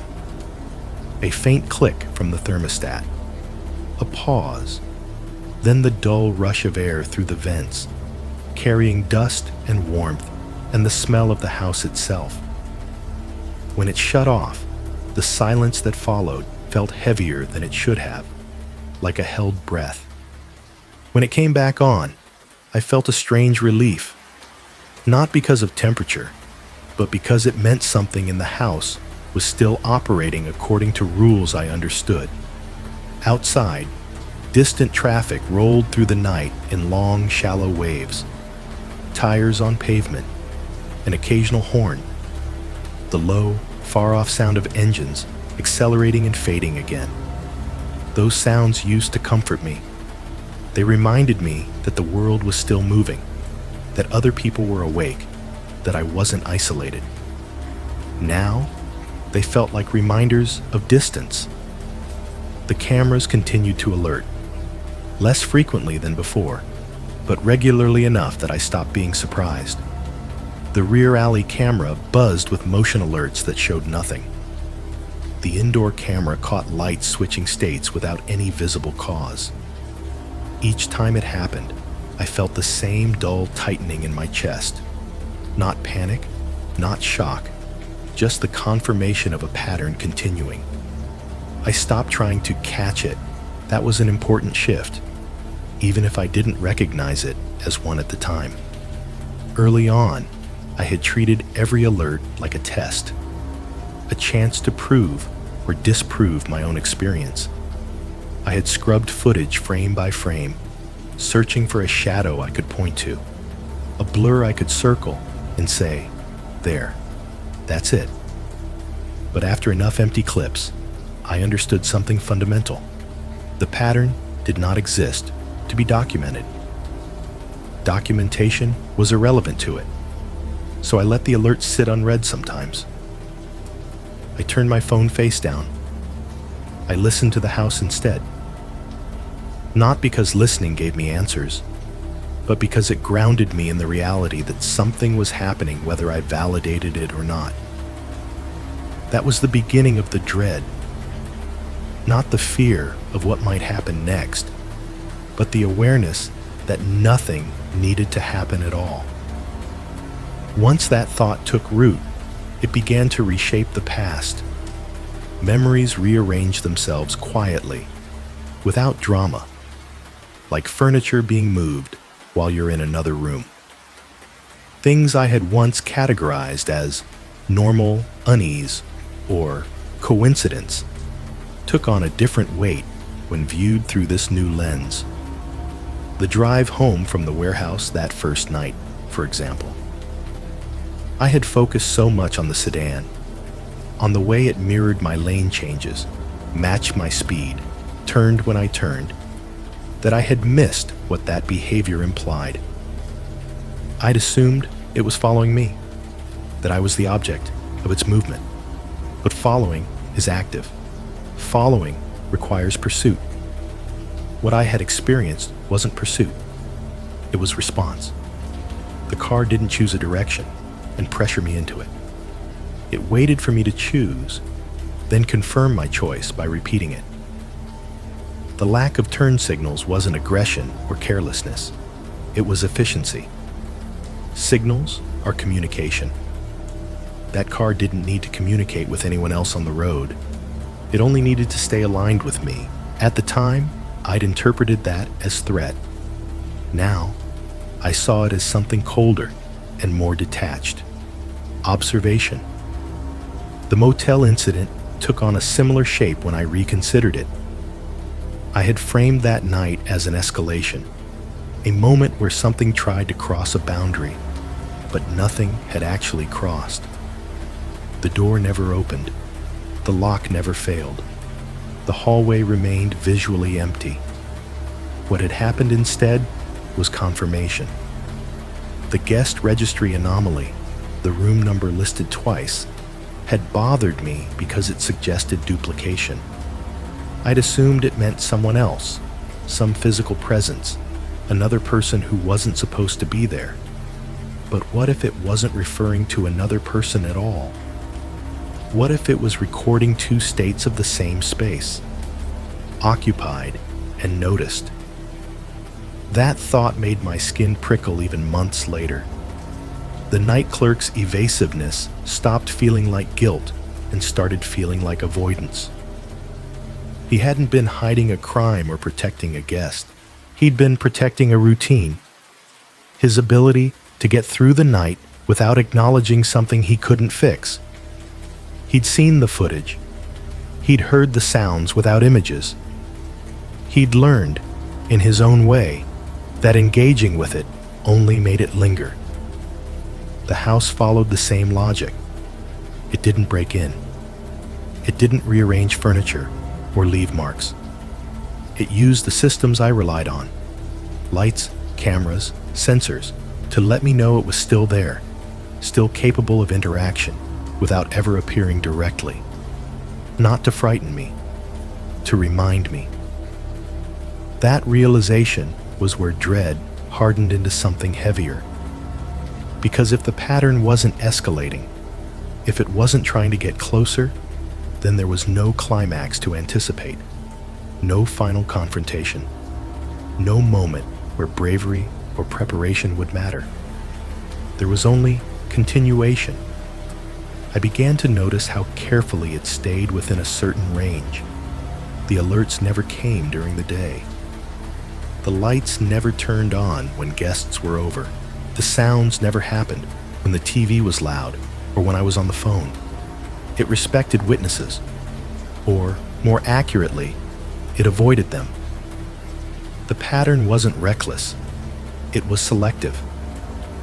That selectivity led me to the thought I didn't want to think. What if I wasn't special? What if I wasn't being targeted at all? That idea initially felt insulting. There's a strange comfort in believing that fear is personal, that something has chosen you, singled you out, found something unique in you. It gives the experience a narrative shape, a reason. But the more I examined it, the less that interpretation fit. Nothing about the pattern centered on me as a person. It centered on conditions: isolation, quiet, attention. The moments when I was alone enough, still enough, receptive enough to notice. It wasn't following me. It was appearing where awareness occurred. That understanding sat with me uneasily for weeks, growing heavier the more I tried to ignore it. Then, one afternoon, I saw the car again. It had been months since the road trip, long enough that the memory had dulled at the edges, long enough that I had almost convinced myself the sedan had been a one-time coincidence amplified by exhaustion and fear. The sky that day was overcast, the light flat and colorless. I was driving home from the grocery store, my mind on nothing more significant than whether I'd bought enough milk. Traffic was light. The radio murmured quietly, a talk show host discussing something trivial. I stopped at a red light a few blocks from my house, and there it was. A dark sedan, parked on the opposite side of the intersection, angled slightly toward me. Not moving, not idling aggressively, just there. Unremarkable. The kind of car you could pass every day without registering, except for the windshield. It was dark, in a way that didn't reflect the sky or the surroundings. Not tinted, not glossy, just black, as if the interior light had been swallowed rather than dimmed. My hands tightened on the steering wheel, but I didn't feel panic. I felt recognition. The light stayed red. Cars passed through the intersection from the other direction. The sedan didn't move. I watched the hood rise and fall slightly with the engines idle. I watched the wipers twitch once, like a reflex. I didn't try to see inside. I already knew I wouldn't. When the light turned green, I drove forward. The sedan did not follow. I checked my mirrors out of habit and saw nothing behind me. No headlights, no familiar shape. The road remained empty. That was when the final piece fell into place. If the car had wanted to follow me, it would have. If it had wanted to pursue, it could have. It had proven that months earlier. The fact that it stayed put, that it allowed me to pass without reaction, meant that movement had never been the point. It wasn't tracking my location. It was confirming my awareness. The sighting wasn't a threat. It was a reminder, delivered with the same restraint as everything else. A way of saying, I still exist within the pattern you learned to see. I drove the rest of the way home in silence, radio off, windows up, listening to the sound of the tires on pavement and the distant traffic that threaded through the neighborhood like a pulse. Inside the house, nothing unusual happened that night. The lights stayed off. The cameras stayed quiet. The refrigerator hummed. The HVAC cycled. That absence felt intentional, as if the pattern didn't need to reinforce itself anymore. Because by then, I understood something I hadn't before. I had never been the target. Targets are pursued. Targets are acted upon. Targets provoke escalation. I had been something else, a sensor, a point of detection, someone who crossed the invisible threshold between ignoring and noticing.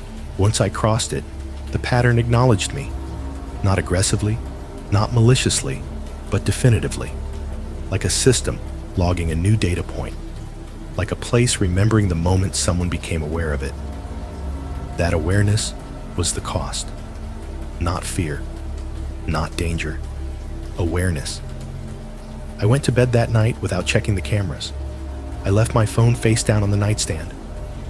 I listened to the refrigerator click on and off. I listened to the HVAC sigh.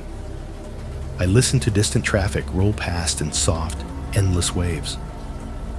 Those sounds no longer comforted me. They no longer frightened me either. They simply existed, the same way the pattern existed. Quiet, persistent, uninterested, in my opinion. As I lay there in the dark, eyes open, a thought settled over me with a weight that felt final. Some things don't follow you because they don't need to. They don't chase, because chasing implies urgency. They wait. They wait for the moment you notice. And once you do, they no longer need to move at all. I stopped trying to explain it the day I realized explanation was the wrong tool. For a long time, I had treated everything that happened as a puzzle that could be solved if I found the right angle. If I replayed the footage enough times. If I remembered the order of events correctly.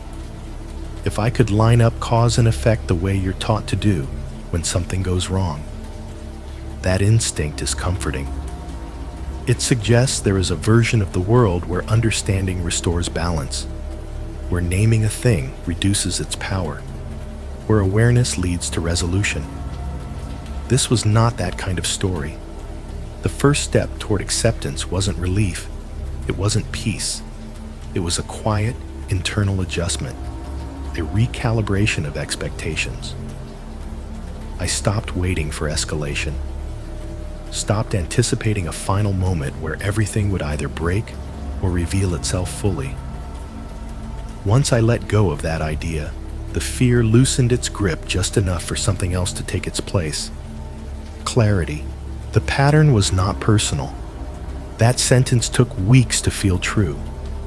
Even after I understood it intellectually, I had built so much of my fear around the assumption that I mattered to it, that something had singled me out, followed me, learned me.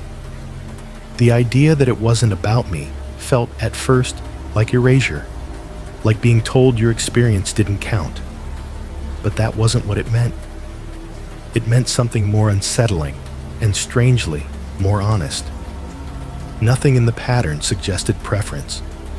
There was no escalation tailored to my reactions, no punishment for resisting, no reward for compliance. The pattern did not respond emotionally. It did not change its behavior when I changed mine. It simply continued to appear when the conditions aligned and recede when they didn't. It behaved the same way gravity behaves, or weather, or a poorly understood system that operates whether or not you believe in it. I had mistaken proximity for interest. The sedan on the road hadn't been interested in me. It had been aligned with my awareness. The motel hallway hadn't been focused on my fear. It had been registering my presence. The house hadn't become hostile. It had become responsive. Once I accepted that, the events lost their sharpest edge. I still noticed things. I still remembered. But I no longer felt pursued. I felt recorded. That distinction matters more than it should. Because pursuit implies intention. Intention implies motive. Motive implies the possibility of change. You can negotiate with something that wants something from you. You can evade it. You can fight it. You can outlast it. You cannot negotiate with a process. You can only exist within it. That was the acceptance. Not that it would stop, but that it had never been about stopping in the first place. It was about recognition. Once that idea settled, I began to notice how often people brush up against recognition without fully crossing into it. The way someone will pause mid-sentence and say, "That was weird," then immediately laugh and move on. The way a story gets told once, then quietly retired. The way people avoid lingering on moments that don't fit neatly into cause and effect logic. We are very good at not noticing things on purpose. And for a while, I thought that might be the solution. To stop noticing, to train myself back into indifference, to let the world flatten again. But noticing isn't a switch you can flip off. Once you have seen a pattern, your mind keeps checking for it, the way your tongue checks a sore spot without permission. Not out of obsession, out of instinct. The second shift happened gradually. I started seeing references to the pattern in other people's stories, not as headlines, not as warnings, but as footnotes, as throwaway lines buried in conversations and comments and half-finished thoughts. At first, I thought I was projecting. When you live with something long enough, you begin to see its shape everywhere. I told myself I was being unfair, that I was overlaying my own experience onto unrelated events. Then the similarities became too specific to ignore. It started with a coworker mentioning his new doorbell camera. He complained that it kept sending alerts at night without showing anything useful. Probably bugs, he said, shrugging, or bad firmware. He laughed it off, but his eyes lingered on me for half a second longer than necessary, like he was checking whether I'd ever had the same problem. A neighbor mentioned the alley light behind our houses, said it turned on randomly, even after the city claimed they'd fixed the sensor. "It's creepy," she said lightly, then waved the thought away like it was nothing more than an annoyance. Online, I noticed posts that echoed the same structure as my own experience, even when the details differed. A late-night drive where a car stayed present without behaving aggressively. A motel stay where sounds didn't match visuals. A home camera that detected motion without recording movement. None of them were dramatic. None of them framed the experience as paranormal. That was what made them stand out. People didn't describe fear first. They described confusion, then unease, then the slow decision to stop thinking about it too hard. The comments beneath those posts followed the same pattern. Most people dismissed the experience outright. A few offered technical explanations, and then there were always one or two replies that said some variation of the same thing. This happened to me too. They never elaborated much. They didn't need to. I started paying attention to the language people used when they shared these moments. Almost everyone minimized them.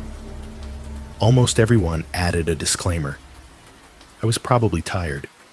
It was likely just a glitch. I know this sounds stupid. The instinct to apologize for noticing was universal. That was when I understood the second part of the pattern. Not just how it behaved, but how people responded to it. Recognition didn't spread through warning. It spread through resonance. One person noticed something. Another person recognized the shape of that noticing in their own memory. They didn't need proof. They didn't need details. They just needed confirmation that the experience existed outside themselves. That was enough. I never shared my full story publicly. I didn't want to. Not because I was afraid, but because I understood what sharing would do. It wouldn't stop the pattern.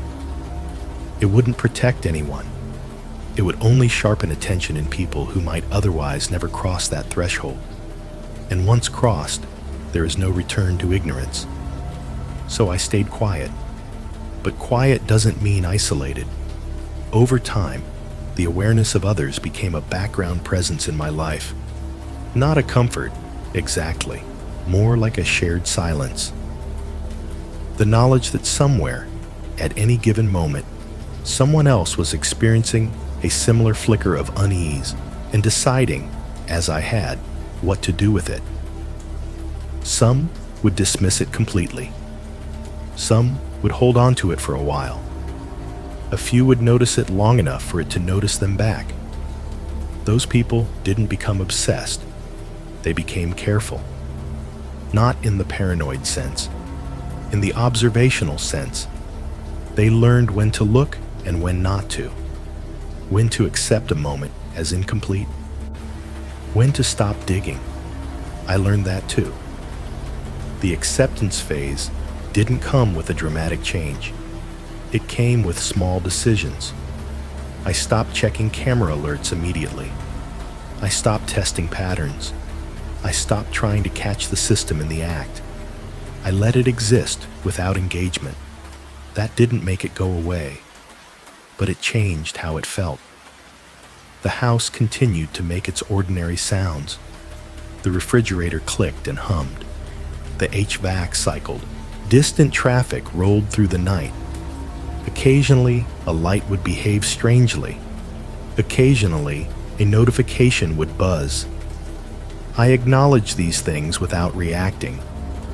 The dread softened into something flatter, heavier, less urgent. It became part of the environment rather than a threat within it. That's the part people don't like to hear. There is no victory here. There is only accommodation. The final understanding arrived without ceremony. One evening, I was walking through a familiar area. Nothing isolated, nothing dark. Just a place I'd passed through dozens of times. As I crossed a parking lot, I felt that same subtle shift in awareness I'd felt months earlier. Not fear, just recognition. I didn't stop walking. I didn't look around. I didn't search for a source. I simply noted the feeling and continued on. And that was when it occurred to me that the pattern hadn't become more common. I had become better at noticing when it was already there. That distinction matters because it reframes the entire experience. The world didn't change. My perception did. And perception, once altered, doesn't reset. I thought back to the sedan, the motel, the house, and finally to the stories of others. The through line wasn't location or technology or even time of day. It was attention, not curiosity, not fear. Attention. The moment when someone pauses long enough to register that something doesn't quite line up, and then holds that awareness instead of discarding it. That moment is what the pattern responds to. Not with aggression, not with pursuit, with acknowledgement. That's why it never fully appears, why it never confirms itself beyond doubt, why it withdraws the moment certainty threatens to form. Certainty would end the process. Ambiguity sustains it. I don't think the pattern wants belief. Belief is loud. Belief creates opposition. Belief invites explanation and dismissal. What it wants, if want is even the right word, is memory. A place remembering being noticed. A system registering a state change. Once that happens, nothing else is required. The final stage isn't fear. It's silence. Not the absence of sound, but the absence of urgency. The quiet knowledge that something exists at the edges of perception and always has. That it doesn't need to announce itself. That it will continue whether or not anyone talks about it. I still hear the refrigerator at night. I still feel the house settle. I still see the occasional alert on my phone. But I no longer feel compelled to act. Because acting would suggest there's something to solve. There isn't. There's only the understanding that some experiences don't escalate into danger because danger isn't their purpose. They exist to mark a threshold, the point where a place or a system or a pattern becomes aware of being seen. And once that happens, it doesn't need to do anything else. Some places don't become dangerous. They just remember who noticed them. At first glance, this story looks like it's about being followed. A car on a dark road. A motel hallway that doesn't behave the way it should. A home that stops feeling neutral. Those are the images that stay with you immediately. The visuals that make your pulse change while you're listening. They're effective. They're unsettling. They feel plausible enough to slide under your skin without permission. But that's not what the story is actually about. If it were only about being followed, it would be simple. Frightening, yes, but simple. There would be a threat, a trajectory, a clear line between danger and safety. A beginning, a chase, an end. Something external that moves toward you with intention. What makes this story linger is that it refuses that structure. Nothing truly chases the narrator. Nothing ever fully reveals itself. Nothing crosses the line that would allow the brain to categorize it cleanly. And that is the first, most important truth about this story. It is not a story about danger. It is a story about recognition. The narrator doesn't encounter something violent, aggressive, or even overtly malicious. What he encounters is something far more unsettling for an adult mind. Something that exists without explanation, responds without motive, and withdraws without resolution. That absence is not a flaw in the story. It is the point. Because for an adult audience, especially people between 25 and 50, people who have lived long enough to know that life rarely offers clean answers, uncertainty is more disturbing than confrontation. We grow up expecting monsters to announce themselves. Then we grow older and realize that the most destabilizing experiences don't. Why this story feels true, even when it isn't. One reason this story resonates so strongly is that it respects the intelligence of its audience. It doesn't rely on spectacle. It doesn't rely on gore. It doesn't rely on shock for shock's sake.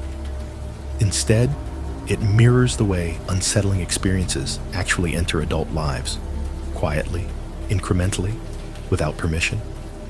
Nothing in the story breaks the laws of everyday reality in an obvious way. Cameras glitch, lights behave strangely, cars behave oddly, but not illegally. Sounds exist without visual confirmation. All of these things have plausible explanations, at least on paper. And that's exactly why they're frightening. Because adulthood teaches us something children don't yet understand. Plausible explanations do not always bring comfort. Sometimes they make things worse. When you're young, fear is loud. It has edges. It arrives with adrenaline and leaves with relief. As you grow older, fear becomes subtle. It embeds itself into routines. It disguises itself as inconvenience, as coincidence, as probably nothing. This story understands that. The narrator isn't reckless. He isn't thrill-seeking. He isn't naive. He behaves the way a reasonable adult behaves. He rationalizes first. He looks for normal explanations. He avoids panic. He doesn't want drama. That makes his experience feel earned. Because when someone like that becomes unsettled, we listen. The power of familiarity being corrupted. Another reason the story works is its use of familiar spaces. The road, the motel, the house. None of these places are exotic. None of them feel distant. They are transitional spaces, places adults move through routinely, often without thinking. They are spaces we associate with function, not mystery. That's crucial. True horror doesn't come from places we already expect to be dangerous. It comes from places that are supposed to be neutral. A highway isn't threatening. It's mundane. A motel isn't sinister. It's forgettable. A home isn't hostile. It's familiar. The story doesn't turn these places into something else. It simply removes our confidence in them. And once that confidence is gone, the reader or listener begins to recognize something uncomfortable. Safety is not an inherent property of a place. It's a belief. When that belief erodes, nothing dramatic needs to happen. The unease sustains itself. This is why the home chapter is one of the most effective parts of the entire narrative. Not because something terrible occurs there, but because nothing does. Lights turn on, Alerts trigger. Systems respond. The house doesn't attack the narrator. It acknowledges him. That distinction is subtle, but it's devastating. Why? The absence of a monster matters. Many horror stories fail adult audiences because they reveal too much. Once you can name the monster, you can begin to negotiate with it mentally. Once you can see it clearly, you can imagine defeating it, or at least surviving it. Once it has rules, you can game those rules. This story refuses to offer that comfort. There is no creature, no antagonist with desires, no intelligence to outwit.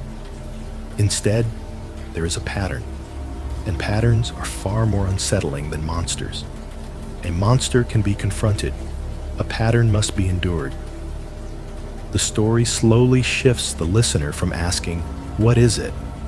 to realizing that the question itself is misplaced.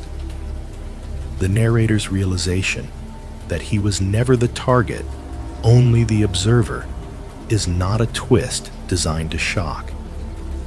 It is a twist designed to reframe everything that came before it. And in doing so, it forces the audience to reconsider their own experiences. Why adults recognize this fear? Instinctively. There's a reason this story resonates especially strongly with adults. As we age, we begin to understand that many of the systems we rely on, technology, infrastructure, routines, do not exist to protect us emotionally. They exist to function. When they behave unexpectedly, we don't feel threatened in a dramatic sense. We feel destabilized. This story taps into that exact discomfort. Cameras don't reassure the narrator. Lights don't reassure him. Locks don't reassure him. Because reassurance only works when you trust the framework. Once that trust is compromised, every tool becomes a reminder of how little control you actually have. That's not nihilism. That's maturity. The story doesn't suggest the world is hostile. It suggests the world is indifferent to our need for certainty. And that realization, while unsettling, is also honest. The quiet, unexpected value of the story. Despite its darkness, this story carries something quietly constructive. It doesn't encourage paranoia. It doesn't glorify fear. It doesn't suggest withdrawal from the world. Instead, it offers a different relationship with uncertainty. The narrator doesn't win, but he doesn't lose himself either. He adapts. He stops trying to force meaning where none is offered. He stops demanding explanations. He learns to live with awareness rather than against it. That is not defeat. That is emotional resilience. The story suggests that being unsettled does not mean being broken.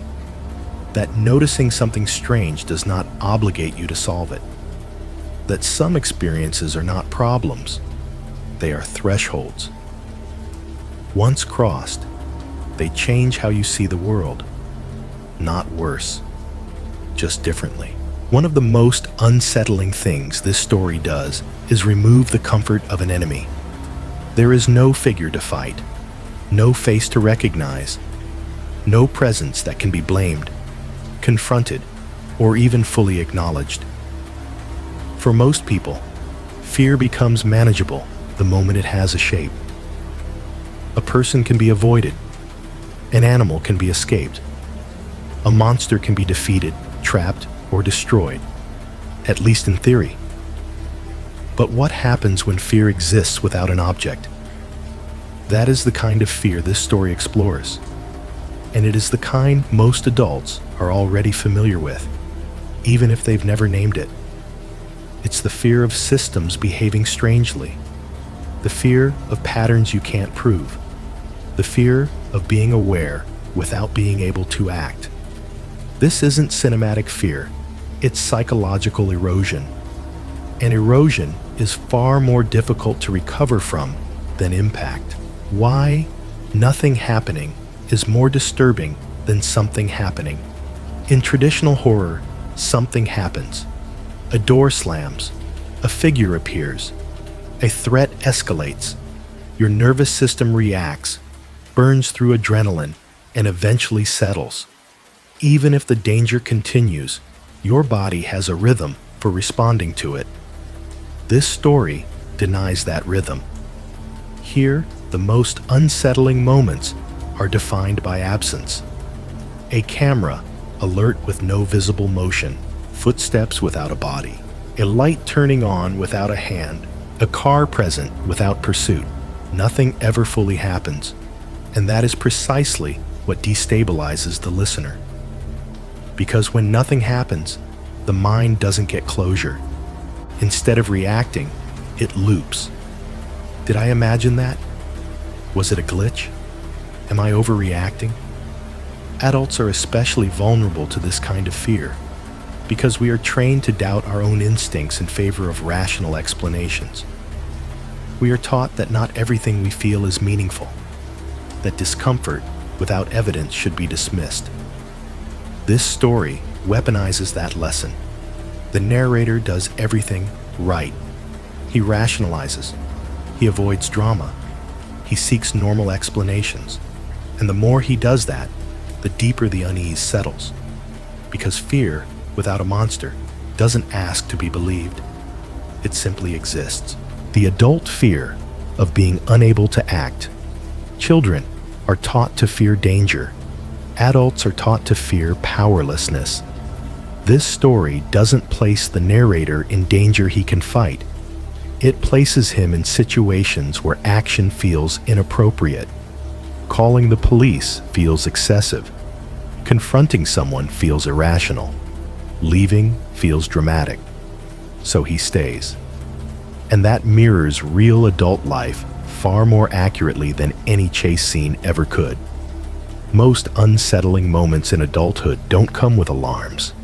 They come with hesitation, with the internal debate over whether a feeling justifies a response. This story lives entirely inside that hesitation. The narrator isn't frozen by fear. He is restrained by reason, by social conditioning, by the knowledge that reacting too strongly might make things worse or make him look foolish. That tension is something many listeners recognize instinctively because we've all experienced moments where something felt wrong, but we couldn't justify acting on it. And those moments don't resolve cleanly. They linger. Why technology fails to protect the narrator. Another crucial element of this story is its relationship with technology. Cameras, sensors, alerts, lights. These tools are meant to reassure us. They are modern symbols of control and visibility. We install them to feel protected, informed, empowered. In this story, they do the opposite. The technology doesn't fail in an obvious way. It functions exactly as designed, and that's what makes it unsettling. The cameras detect motion. The lights activate. The systems respond. But they respond without explanation. Instead of providing clarity, they confirm uncertainty. This taps into a very modern anxiety. The fear that our tools are not built to make us feel safe, only to collect data. And data without interpretation doesn't calm the mind. It feeds it. The narrator doesn't feel reassured by alerts. He feels observed by them. The house doesn't become hostile because something invades it. It becomes hostile because it begins to respond. That's a subtle but profound shift.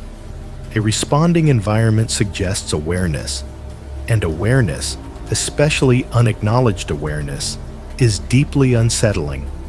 Fear that cannot be outsmarted. Another reason this story lingers is that it refuses to reward intelligence. The narrator is observant, careful, analytical. In many stories, those traits lead to survival or victory. Here, they lead to realization. And realization is not a solution. This is deeply uncomfortable for adult audiences because we are conditioned to believe that understanding gives us leverage. This story suggests otherwise. Understanding doesn't stop the pattern. It doesn't weaken it. It doesn't provoke it. It simply changes the narrator. That's an important psychological distinction. The fear here is not of being harmed. It is of being aware without agency, of recognizing something that does not need your participation to exist. This is why the twist, that the narrator was never the target, hits so hard, because it reframes fear as something indifferent, and indifference is harder to cope with than malice. Why the pattern is more frightening than a presence. A presence can leave. A pattern persists. This story never gives us a single entity to focus on. Instead, it presents a recurring structure, an interaction model that adapts to environment, but not to individual behavior. Road, motel, home, different settings, same logic. That suggests something systemic rather than personal. And systems do not care about intent. They don't want you. They don't hate you. They don't even acknowledge you as an individual. They respond when conditions are met. That realization strips fear of its drama and replaces it with something colder. Inevitability. Not inevitability of harm, but inevitability of occurrence. Once the narrator understands this, the story shifts from tension to something quieter and heavier. The fear becomes less about what will happen and more about what already is. That's a very adult kind of dread. Why? This story doesn't encourage paranoia. It's important to note what the story does not do. It does not encourage constant vigilance. It does not suggest that everyone is being watched. It does not frame the world as hostile. Instead, it suggests that awareness is selective and costly. The narrator doesn't become obsessed. He doesn't spiral into conspiracy. He doesn't withdraw completely. He adapts. He learns when not to look, when not to engage, when not to demand answers. That's not paranoia. That's discernment. The story subtly argues that there is a difference between awareness and fixation, and that survival, in some cases, lies in knowing the boundary between the two.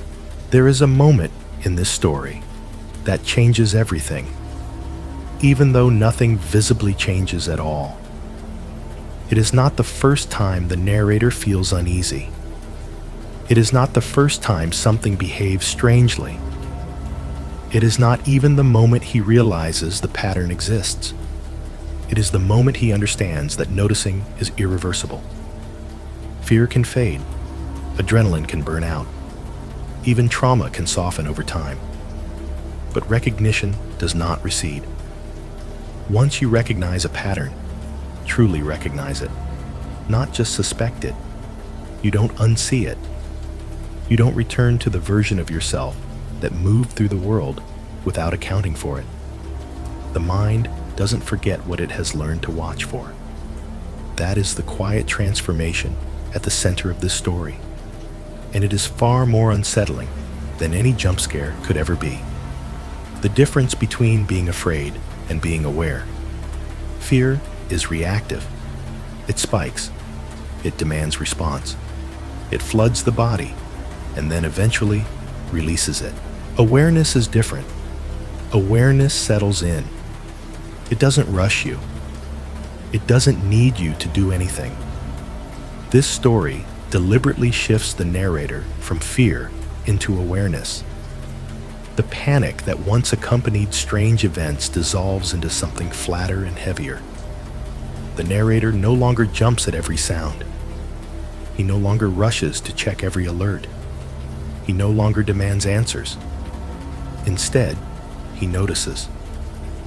And noticing changes how everything feels. The refrigerator's hum stops being background noise and becomes a reference point. The HVAC cycle becomes a reminder of rhythm. Distant traffic becomes proof that the world is still moving without him. These sounds don't scare him anymore. They anchor him.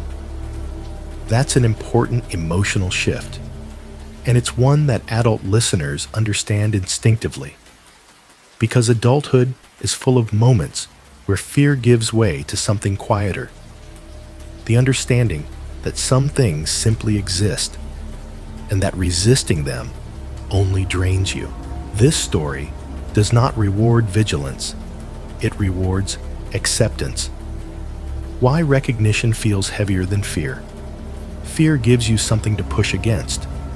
Recognition removes resistance. Once the narrator realizes that the pattern is not escalating, not pursuing, and not personal, there is no longer a role for fear to play. There is nothing to outrun, nothing to block, nothing to prepare for. What remains is the knowledge that the pattern operates independently of him. That knowledge is heavy because it removes the illusion of centrality. Humans are wired to believe that attention equals importance, that if something interacts with us, it must be about us, that if something appears in our space, it must be directed at us. This story dismantles that assumption. The narrator is not special. He is not chosen. He is not punished or rewarded. He is simply present at the moment of recognition, and that realization is deeply destabilizing, not because it suggests danger, but because it suggests insignificance in a very specific way. Not insignificance as meaninglessness, but insignificance as replaceability. The pattern does not need him, and that truth lingers far longer than fear ever could. The quiet cost of noticing. One of the most honest aspects of this story is that recognition comes with a cost, but not the kind we're used to seeing in horror. The narrator does not lose his sanity. He does not lose his relationships.